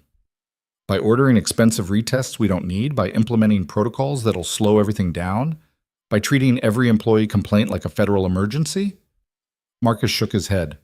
"You're overcorrecting. Making changes for the sake of change. That's not leadership. That's panic." Noah felt the accusation land. Because Marcus wasn't entirely wrong. Noah had been moving fast, implementing new rules, demanding immediate changes. Partly because things needed to change, but partly because he was terrified of being the CEO who did nothing while problems festered. "What would you do differently?" Noah asked. Marcus looked surprised by the question. "What? You think I'm overcorrecting? Fine. What would you do instead, specifically?" Marcus glanced at his colleagues, then back at Noah. "I'd trust the people who've been doing this for years. I'd listen to experienced staff instead of assuming everyone's corrupt or incompetent. I'd recognize that most of the quality issues came from executive pressure, not from people like us who actually give a damn about our work." "Okay? Okay what?" "Okay, you're right. I've been treating this like everyone was part of the problem. That's not fair." Noah looked around the room. "Most of you are trying to do good work in a bad system. I should have recognized that sooner." The hostility in the room softened slightly. "So here's what I'm proposing," Noah continued. "Help me understand what actually needs to change versus what I'm breaking unnecessarily. Tell me when I'm being an idiot. And in exchange, I promise to actually listen instead of assuming I know better." "Why should we trust you?" someone called from the back. "Because I don't want to be here any more than you want me here," Noah said bluntly. "I'm not building a career. I'm not trying to impress anyone. I just want to make sure this company stops almost killing people. And I can't do that without you." Marcus studied Noah for a long moment. "You really mean that?" "Yeah, I do. Most executives would have had security escort us out by now, threatened our jobs, made an example of us. I'm not most executives." Marcus exchanged looks with the others in the room, some silent conversation happening. Finally, he uncrossed his arms. "Fine. I'll stay. But I want weekly meetings. Real meetings, where we discuss what's working and what's not. No PR bullshit, no corporate spin, actual conversations." "Done. And I want final say on quality protocols. You can set the standards, but implementation stays with people who understand the technical details. Make sense? And you need to stop treating every safety concern like the building's on fire. Some things are urgent, some things can wait. Learn the difference." Noah almost smiled. "Deal. Anything else?" Yeah, stop wearing suits. You look uncomfortable and it's distracting. That got a few laughs from around the room. Noah looked down at the suit Amy had insisted he wear, which was currently making him sweat despite the air conditioning. Gladly. The tension broke. People started filtering back to work, still wary but no longer openly hostile. Marcus lingered. For what it's worth, he said quietly, what happened with that temperature sensor batch? You were right to flag it. I signed off on those reports because my manager told me to. Told me the deviations were within acceptable margins. I should have pushed back harder. You were following orders. So were the people at Nuremberg. Marcus's face was grim. I've been in QC for 20 years. I know when something's not right. I ignored my gut because it was easier.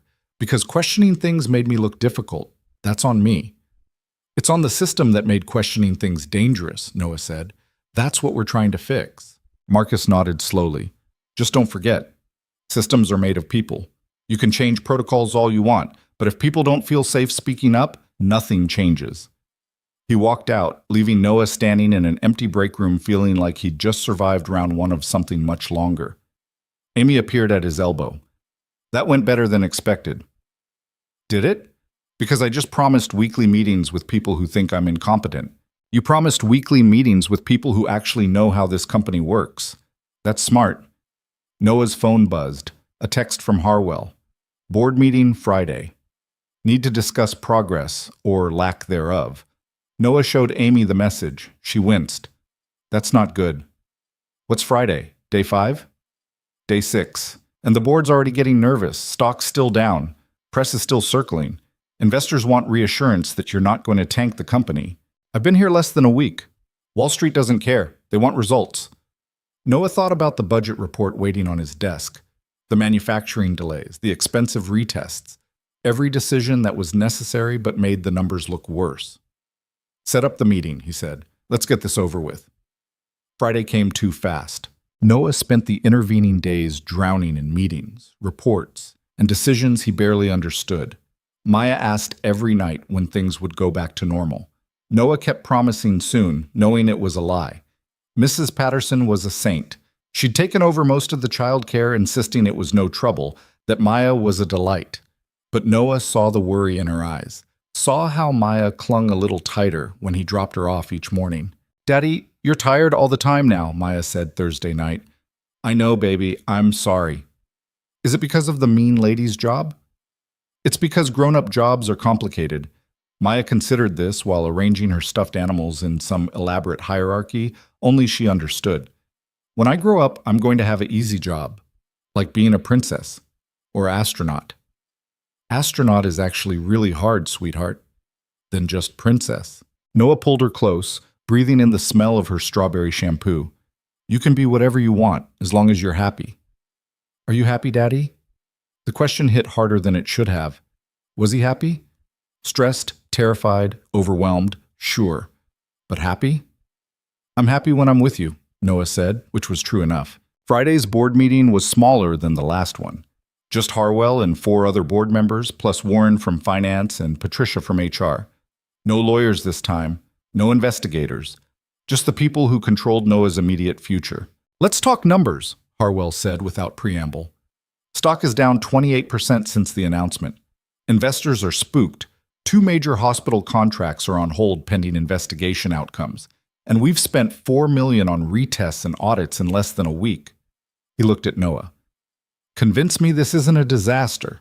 Noah had prepared for this. Sort of. Amy had helped him put together a presentation with charts and projections and all the things boards supposedly cared about. But standing there now looking at 5 people who could fire him with a single vote, the presentation felt wrong. It is a disaster, Noah said, but not the disaster you're worried about. Harwell's eyebrows rose. Explain.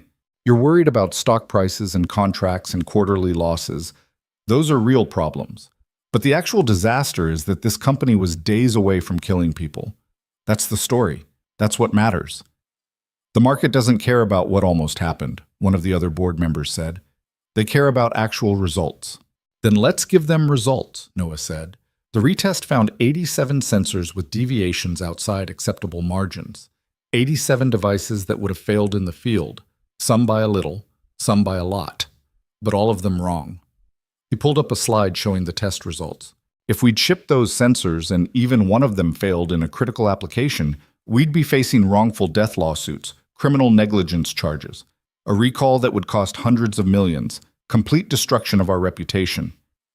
Noah looked around the table. Instead, we caught it. We fixed it. And now we get to tell that story. Warren spoke up.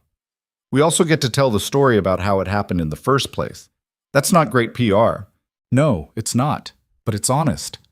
And right now, honesty is our only asset. Noah leaned forward. Every medical device company has quality issues. It's the nature of manufacturing. The difference is whether you catch them or hide them. We're catching them. That makes us different. It makes us look incompetent, another board member said. It makes us look responsible, Noah countered. There's a difference.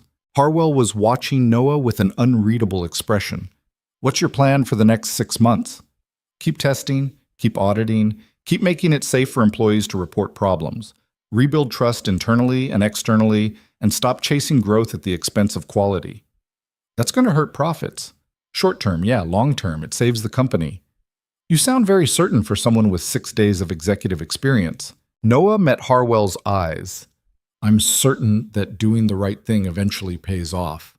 I'm less certain about everything else. Silence filled the room.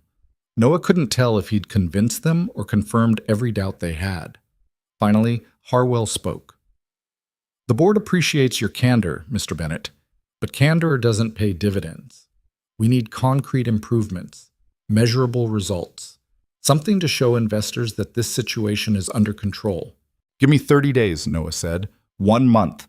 I'll have preliminary audit results, new quality protocols implemented, and employee satisfaction data showing people feel safer reporting concerns. If I can't deliver that, I'll resign, and you can find someone else. It was a gamble, a stupid one, but Noah was tired of defending himself to people who measured success in stock ticks. Harwell exchanged glances with the other board members, some silent conversation Noah wasn't part of. 30 days, Harwell agreed. But understand, Mr. Bennett, this company's reputation is on the line. Our investors' money is on the line. If you can't show progress, we'll have no choice but to make a change. Understood. The meeting ended. Noah walked out feeling like he'd just agreed to run a marathon without training. 30 days to prove he wasn't destroying the company. 30 days before the board lost patience. He made it to the elevator before his phone rang. Unknown number. Hello? Mr. Bennett, this is Lauren Vale, Ariana's sister. Noah stopped walking. How did you get this number? I have my ways. Listen, I know this is weird, but I need to talk to you about Ariana. Can we meet somewhere? Not at Valian, somewhere neutral. Why? Because my sister is falling apart and she won't talk to anyone, and you're the only person who might understand what she's going through. Noah thought about hanging up. He had enough problems without adding Ariana's family drama.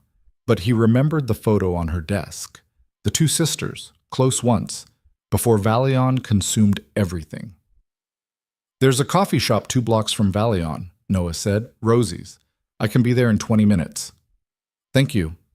Lauren Vale looked nothing like her sister. Where Ariana was controlled and polished, Lauren was messy and vibrant. Ripped jeans, flannel shirt, hair in a casual braid. She looked like someone who'd never owned a suit and was proud of it. Thanks for meeting me, she said as Noah sat down. I know you probably want nothing to do with my family right now. Your sister called me earlier this week to apologize. That sounds like her, apologizing while simultaneously self-destructing.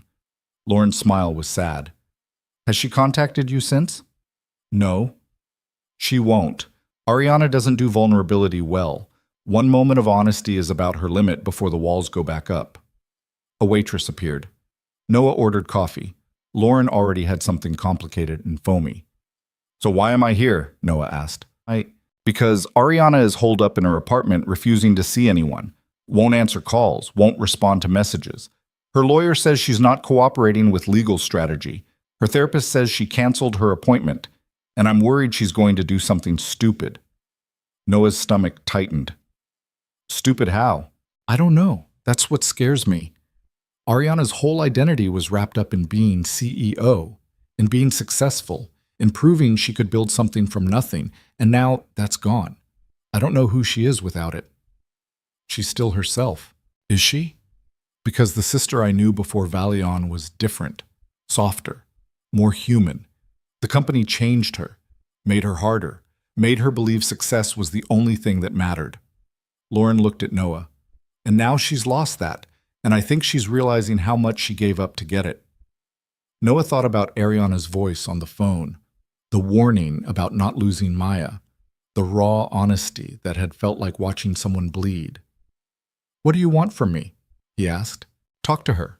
Not as the new CEO, as someone who understands what it's like to lose everything and have to figure out who you are after." "I didn't lose everything. Your wife died. You gave up your career to raise your daughter alone. You rebuilt your entire life around what mattered."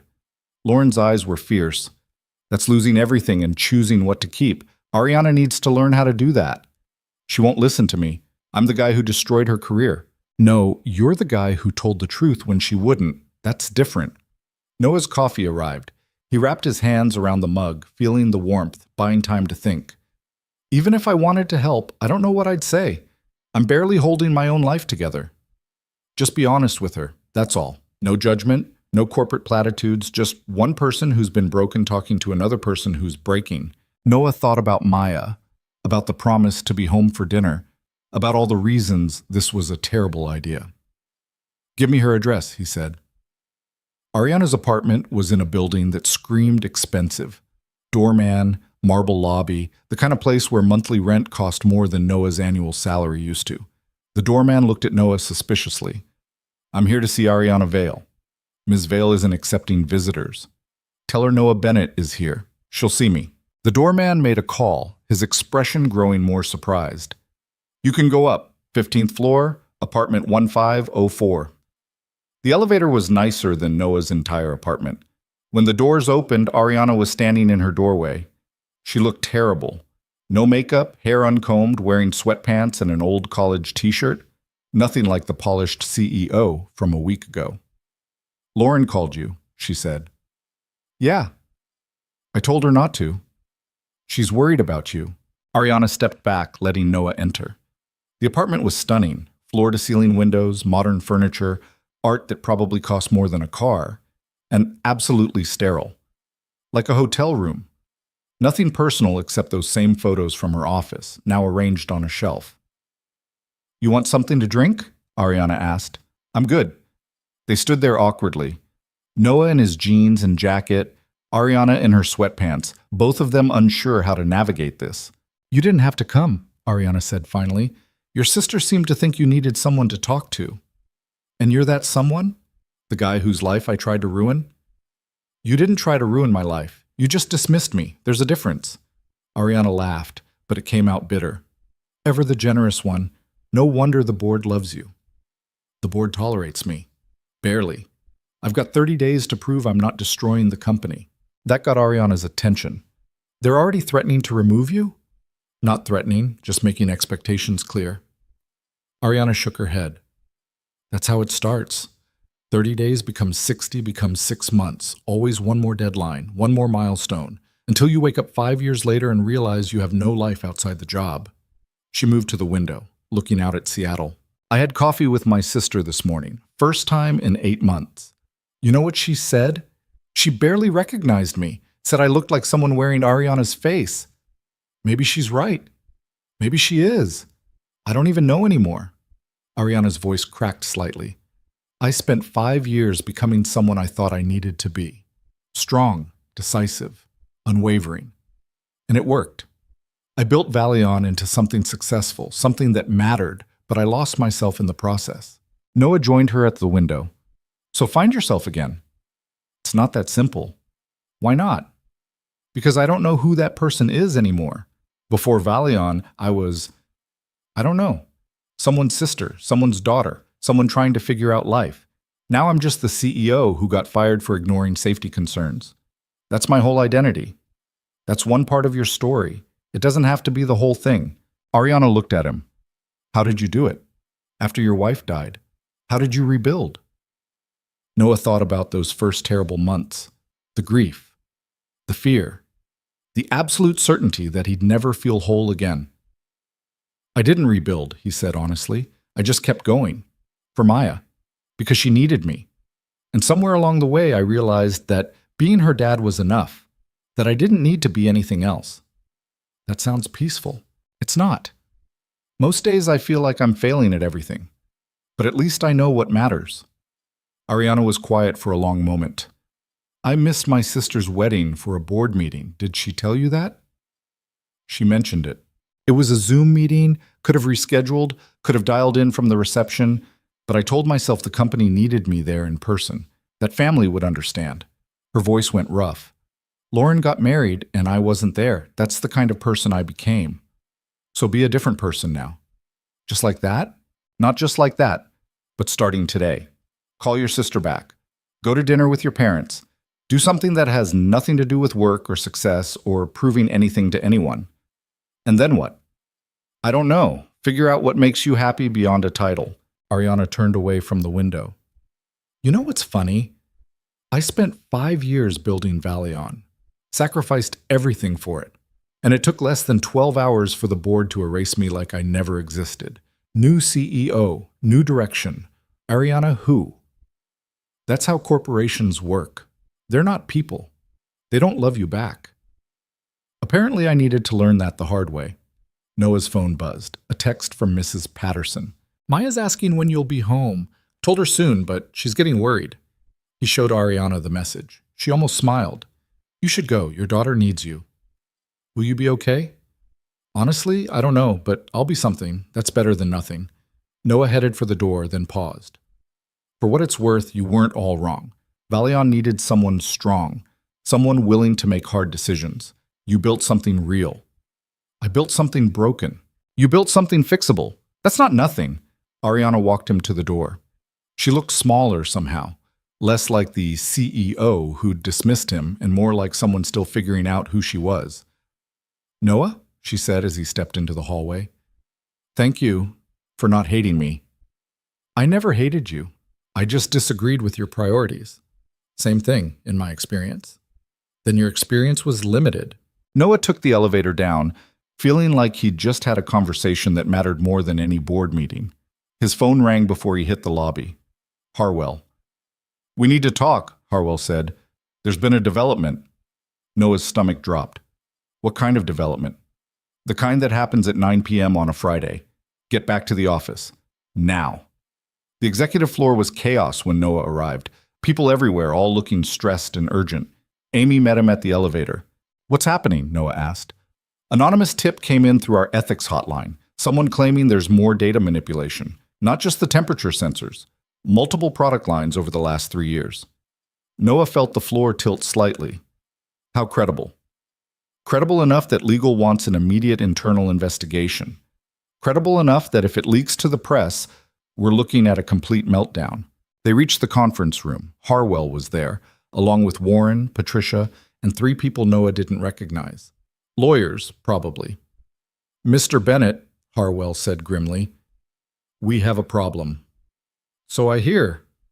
One of the lawyers, a woman in her 40s with severe glasses, spoke up. The tip alleges systematic manipulation of testing data across multiple departments, pressure from executives to approve products that hadn't passed protocols, deliberate suppression of quality concerns. Sounds familiar, Noah said. The difference is scale. If this is accurate, we're not talking about one batch of sensors. We're talking about dozens of products over multiple years, potentially hundreds of devices in the field right now. The room went silent. How long to verify? Noah asked. Weeks, maybe months. We're talking about reviewing years of records. We don't have months, Harwell said. If this gets out before we can get ahead of it, the company's finished. Stock will crater, contracts will evaporate. We'll be sued into oblivion. Then we get ahead of it, Noah said. Everyone turned to look at him. We go public, Noah continued. Tomorrow. Announce we've received allegations of broader quality issues, that we're launching a full investigation, that we're cooperating completely with federal regulators, that patient safety is our absolute priority. That's suicide, Warren said flatly. You're talking about admitting to problems we haven't even verified yet. I'm talking about being honest before we're forced to be. There's a difference. The severe glasses lawyer shook her head. Mr. Bennett, with respect, that's the worst possible legal strategy. You'll be admitting liability, opening yourself to lawsuits, destroying any chance of controlling the narrative. The narrative is already out of our control, Noah said. Someone sent that tip. Someone who knows enough to be credible. They're going to leak it eventually. Better we get ahead of it. Better we verify first, Harwell said. Respond to facts, not allegations. By the time we verify, it'll be too late.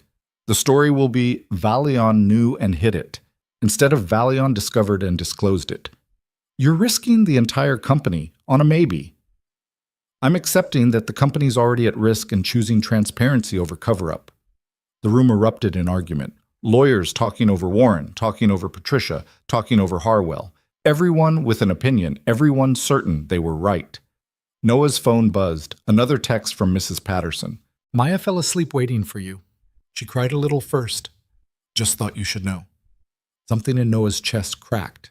He was supposed to be home hours ago, supposed to be there for dinner, for bedtime stories, for all the normal dad things. Instead, he was in a conference room arguing about corporate strategy while his daughter cried herself to sleep. Stop, Noah said. Nobody heard him. The argument continued, voices rising. Stop, Noah said louder. The room went quiet. I appreciate all the advice, Noah said. The legal strategy, the risk analysis, all of it. But here's the reality. I'm here for 6 months, not 5 years, not a career, 6 months. And I'm not spending that time learning how to cover things up. He looked around the table. We go public tomorrow, full disclosure, full cooperation. We tell the truth and let the chips fall. If the board doesn't like that, find someone else. You're making this decision unilaterally? Harwell asked. You put me in charge of safety. This is a safety decision. This is a business decision. Safety is business. You just spent 5 years forgetting that. The tension in the room was thick enough to cut. Noah could see Harwell calculating, weighing options, deciding whether to override this. Fine, Harwell said finally. We go public tomorrow. But if this destroys the company, that's on you. I know. The meeting broke up. People filtered out, most of them looking at Noah like he'd just set the building on fire. Maybe he had. Amy caught him in the hallway. That was either really brave or really stupid. Probably both, Noah said tiredly. Can you draft a press release? Something honest, no spin, just the facts and what we're doing about it. I'll have it ready by morning. Noah made it to the parking garage before his legs gave out. He sat in his car, hands shaking, trying to process what he'd just done. In 30 seconds, he'd bet the entire company on transparency, on the belief that honesty would matter more than damage control. He had no idea if he was right. His phone rang. Lauren Vale. I don't know what you said to my sister, Lauren said, but she just called me. Actually called, not texted. Asked if we could have breakfast tomorrow. Said she wanted to talk. Really talk. That's good. That's a miracle. I don't know how you did it, but thank you. They hung up. Noah sat there thinking about two sisters reconnecting over breakfast while he'd just potentially destroyed a company. The juxtaposition felt absurd. He drove home through empty streets, his mind replaying every decision, every word, every moment he could have chosen differently. By the time he reached his building, it was past midnight. Mrs. Patterson was asleep on his couch, her reading glasses crooked. Noah covered her with a blanket and checked on Maya. She was curled up exactly how Ariana described, left side, hand under cheek, purple rabbit discarded nearby. But her face was blotchy, tear-stained. Noah picked up the rabbit and placed it carefully next to her. She stirred slightly, eyes fluttering. Daddy?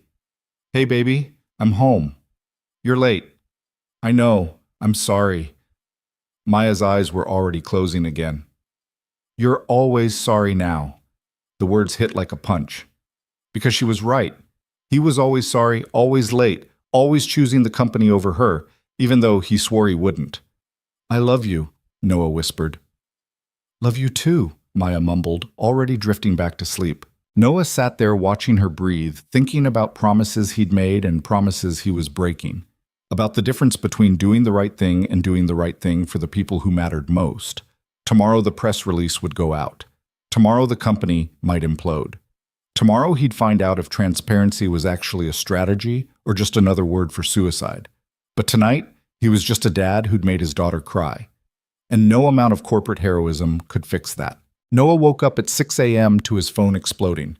23 missed calls, 47 emails, text messages flooding in so fast his phone actually lagged.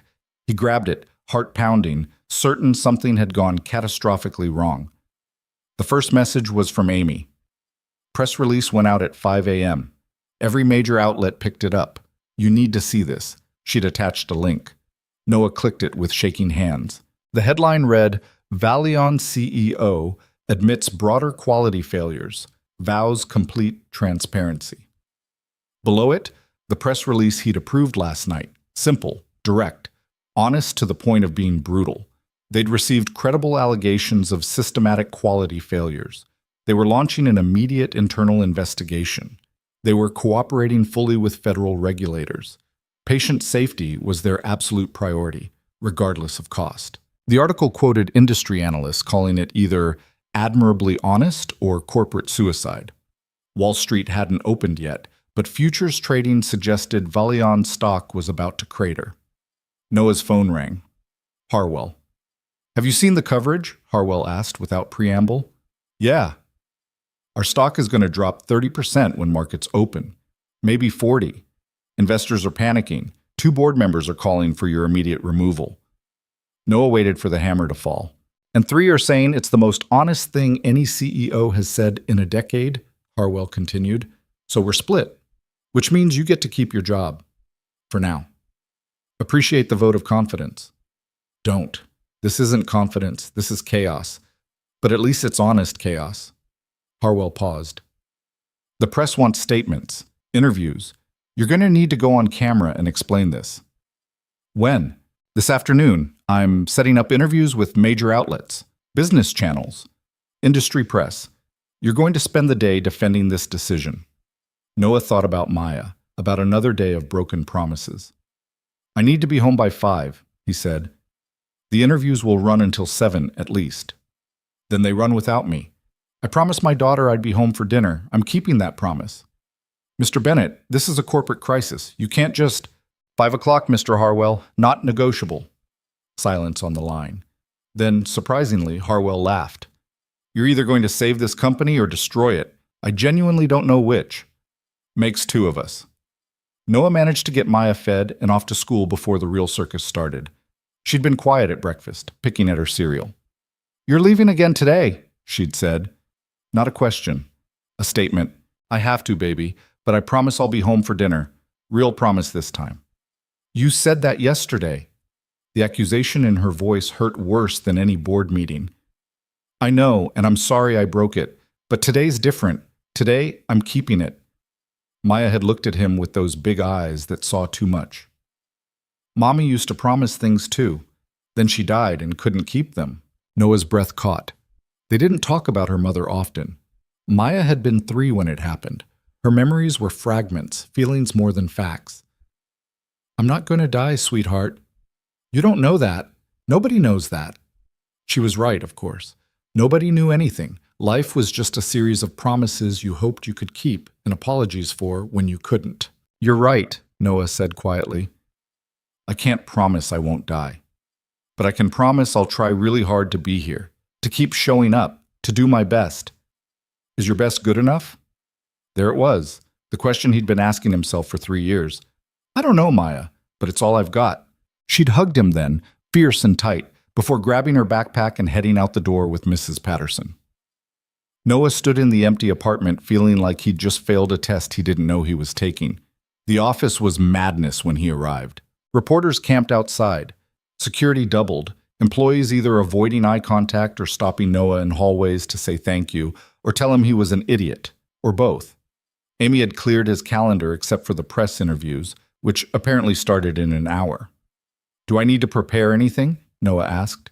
Patricia wants you to review talking points. Legal wants you to avoid certain words. PR wants you to smile more. Amy handed him a thick folder. Or you could just be yourself. That seems to be working so far. The first interview was with a business news channel. The reporter was young, aggressive, clearly smelling blood. Mr. Bennett, critics are saying this press release was reckless, that you've destroyed shareholder value and admitted to problems you haven't even verified. How do you respond?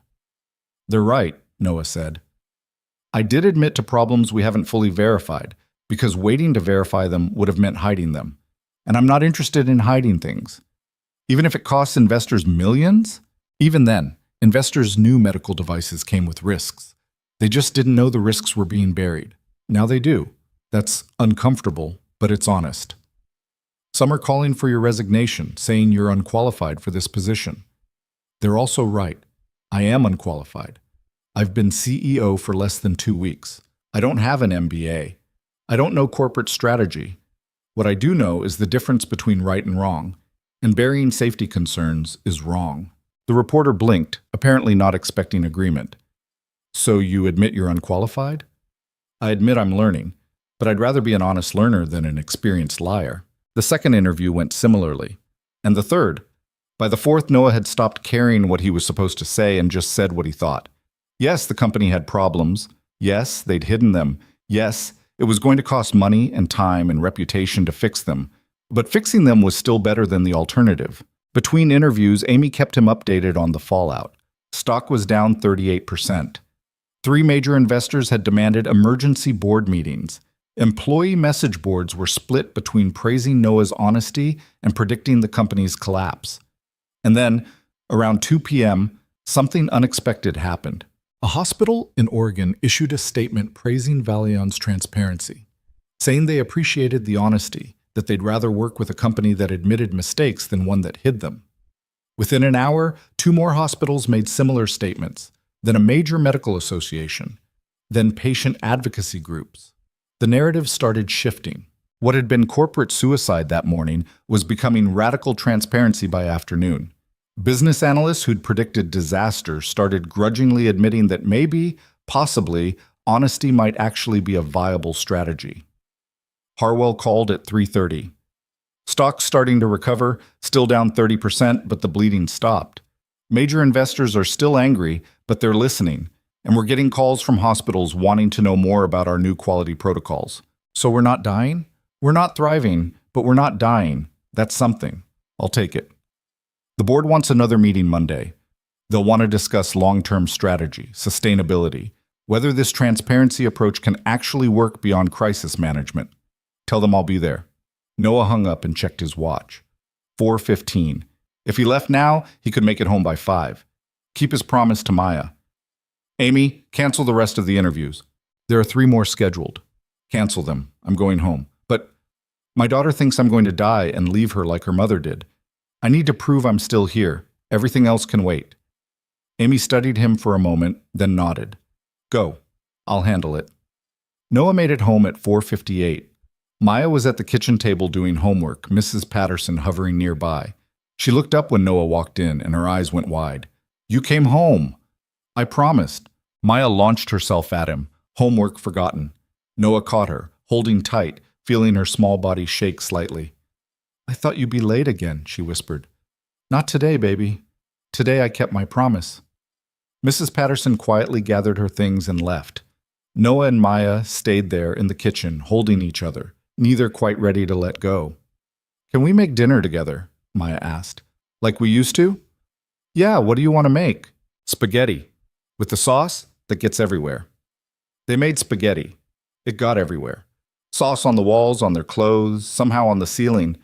Maya laughed so hard she got hiccups. Noah burned the garlic bread and dropped an entire pot of pasta water in the sink. It was perfect. After dinner, after bath time, after 3 stories and 2 glasses of water and 1 more trip to the bathroom, Maya finally settled into bed. Daddy, are you going to keep being the boss? For a little while longer, a few more months. Then what? Then we go back to normal. Just you and me. No more late nights, no more broken promises. Can we get a dog? The question came out of nowhere. Noah blinked. A dog? When things go back to normal, I want a dog. A big one who can protect us. Noah thought about their small apartment, about vet bills and walking schedules and all the complications a dog would bring. Yeah, baby, when things go back to normal, we can get a dog. Maya smiled and closed her eyes. Within minutes, she was asleep. Noah sat there watching her, thinking about promises and priorities and what actually mattered. The company would survive or it wouldn't. The board would keep him or they wouldn't. But Maya would remember whether he'd been there, whether he'd kept his word, whether he'd chosen her. His phone buzzed. A text from an unknown number. Saw your interviews today. You're going to make a lot of people uncomfortable. Good. Ariana. Noah almost replied, then decided not to. Some conversations didn't need continuing. Some moments could just exist and then end. Monday's board meeting was different. The hostility was gone, replaced by something more complex. Wariness mixed with grudging respect. The board had seen the coverage, seen the public response, seen that maybe, possibly, transparency might actually work. The stock has stabilized, Warren reported, still down 22% overall, but recovering. Investor calls suggest people appreciate the honesty, even if they don't like the news. Hospital contracts, Harwell asked. Patricia spoke up. 3 on hold indefinitely, but we've had inquiries from 5 new facilities specifically because of our new quality protocols. They like that we're being proactive. What about the internal investigation? This from one of the board members who'd wanted Noah fired. Ongoing, Noah said. We've identified 43 products across 7 different lines with potential quality issues, some minor, some significant. We're retesting everything and implementing new oversight protocols. That's going to take months. Yeah, but it'll be done right. At what cost? $15 million in retests, another 10 in delayed shipments, maybe 25 total. Noah met the board member's eyes. Still less than 1 wrongful death lawsuit. The room went quiet. Harwell spoke up. Mr. Bennett's contract is for 6 months. We need to discuss what happens after that. Whether this approach is sustainable with permanent leadership. I'm not interested in permanent leadership, Noah said. We know. But the company needs stability. A long-term vision. Someone who understands corporate strategy. Then find that person. I'm here to fix what's broken and implement systems that prevent it from breaking again. After that, you need someone better suited for the job. Do you have someone in mind? Noah thought about the people he'd met over the past 2 weeks. The department heads, the quality control inspectors, the employees who'd been trying to do good work in a broken system. Marcus Webb, Noah said, from quality control. He's been here 12 years, knows the technical side better than anyone. And more importantly, he's not afraid to say when something's wrong. He's QC, not executive leadership. Then promote him, train him, give him the support he needs, but get someone who actually understands what matters. The board members exchanged glances. We'll consider it, Harwell said. In the meantime, you still have 4.5 months. What's your plan? Finish the investigation. Implement the new protocols. Make sure they're actually working. Then hand everything over to whoever you choose and go back to my regular life. Just like that? Just like that. After the meeting, Amy found Noah in his temporary office.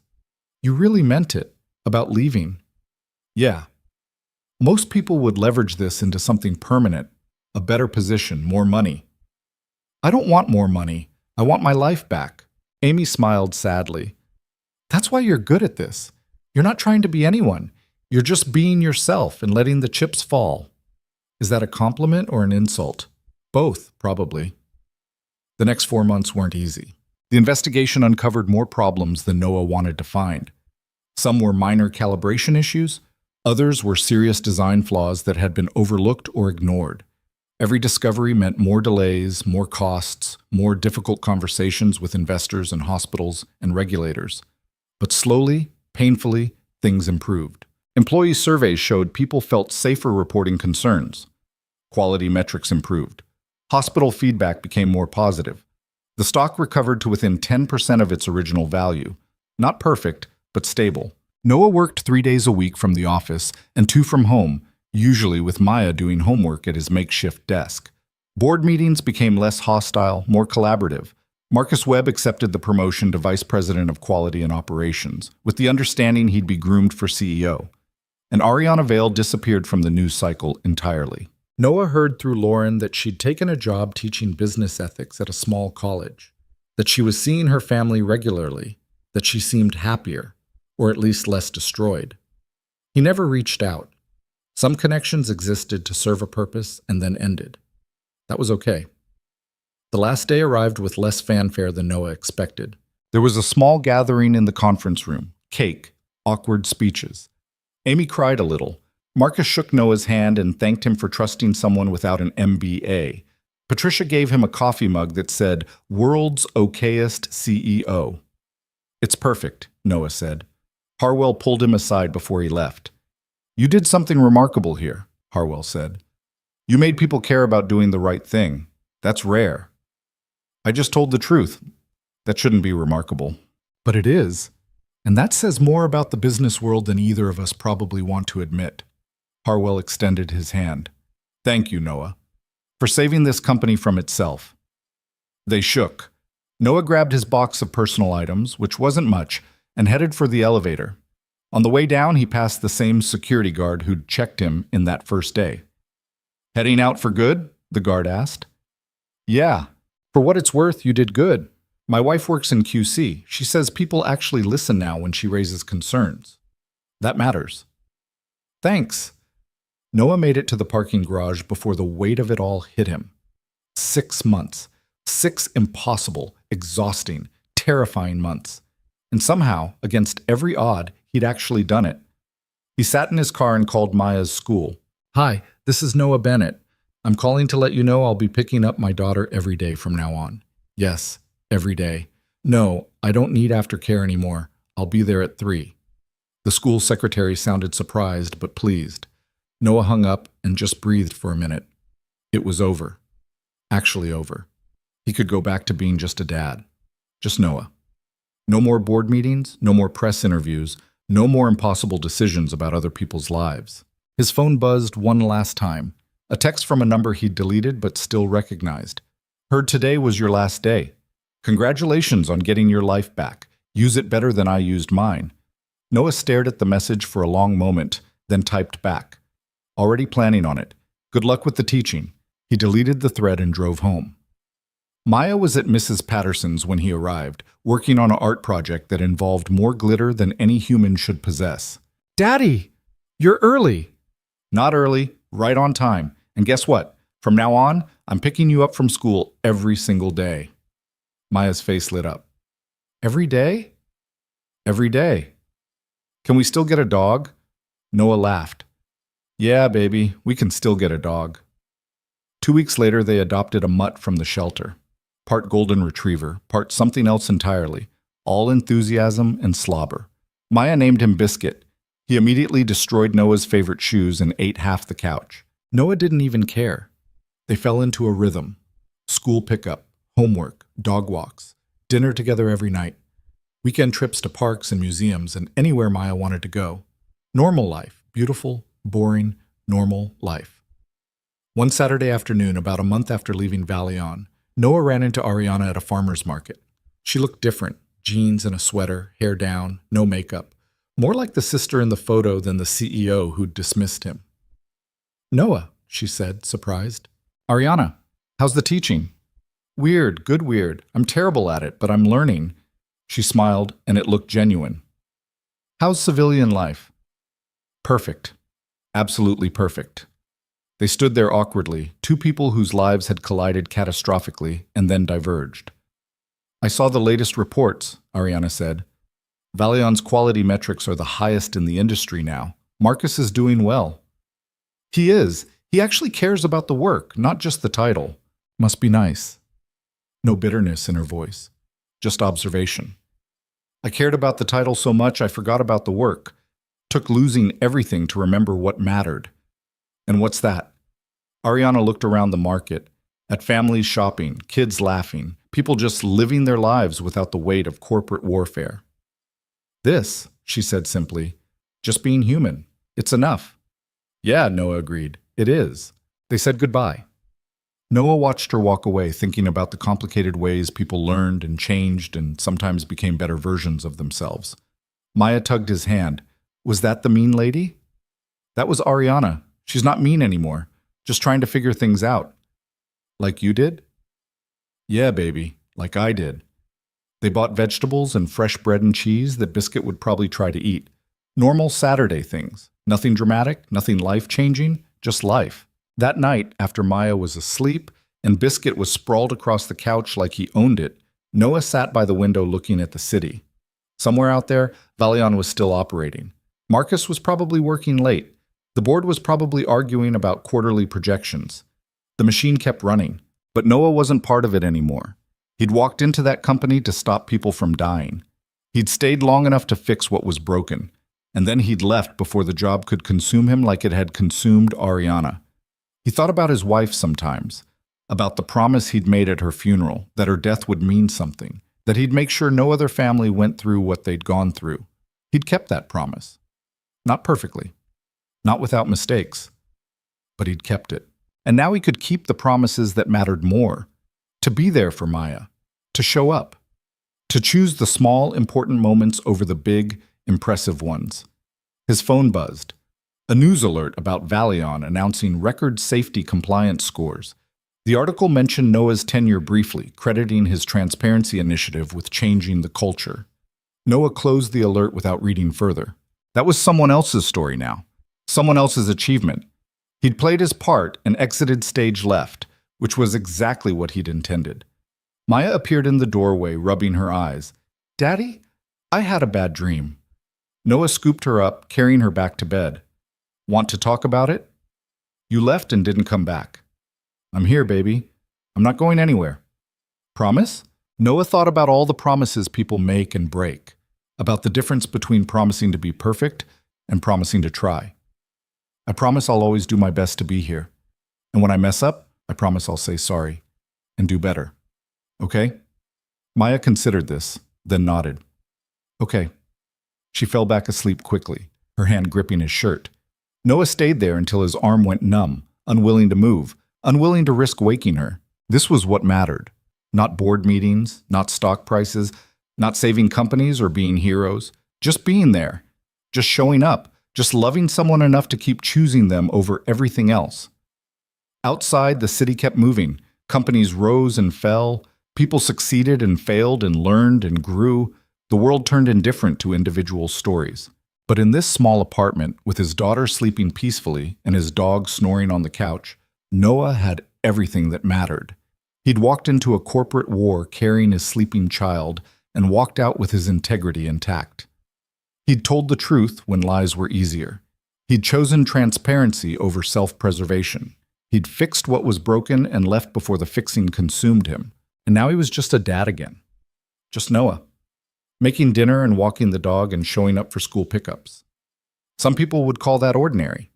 Noah called it victory, because at the end of every complicated story, the simple things were what survived.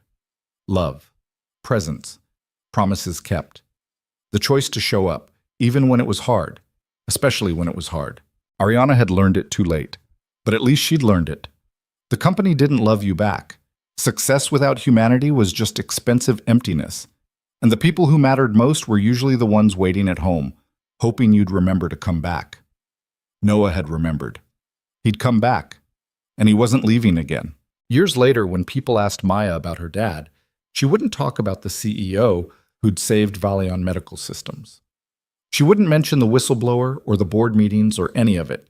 She'd just say her dad was someone who kept his promises, someone who chose her, someone who understood that being there mattered more than being important. And Noah would smile, knowing that of all the things he'd done, all the decisions he'd made, choosing Maya was the only one that would last. The rest was just noise. Important noise, maybe. Necessary noise. But noise nonetheless. This was what echoed. This quiet moment, this simple choice, this ordinary life that was actually extraordinary because he'd chosen it over everything else. And that, in the end, was enough.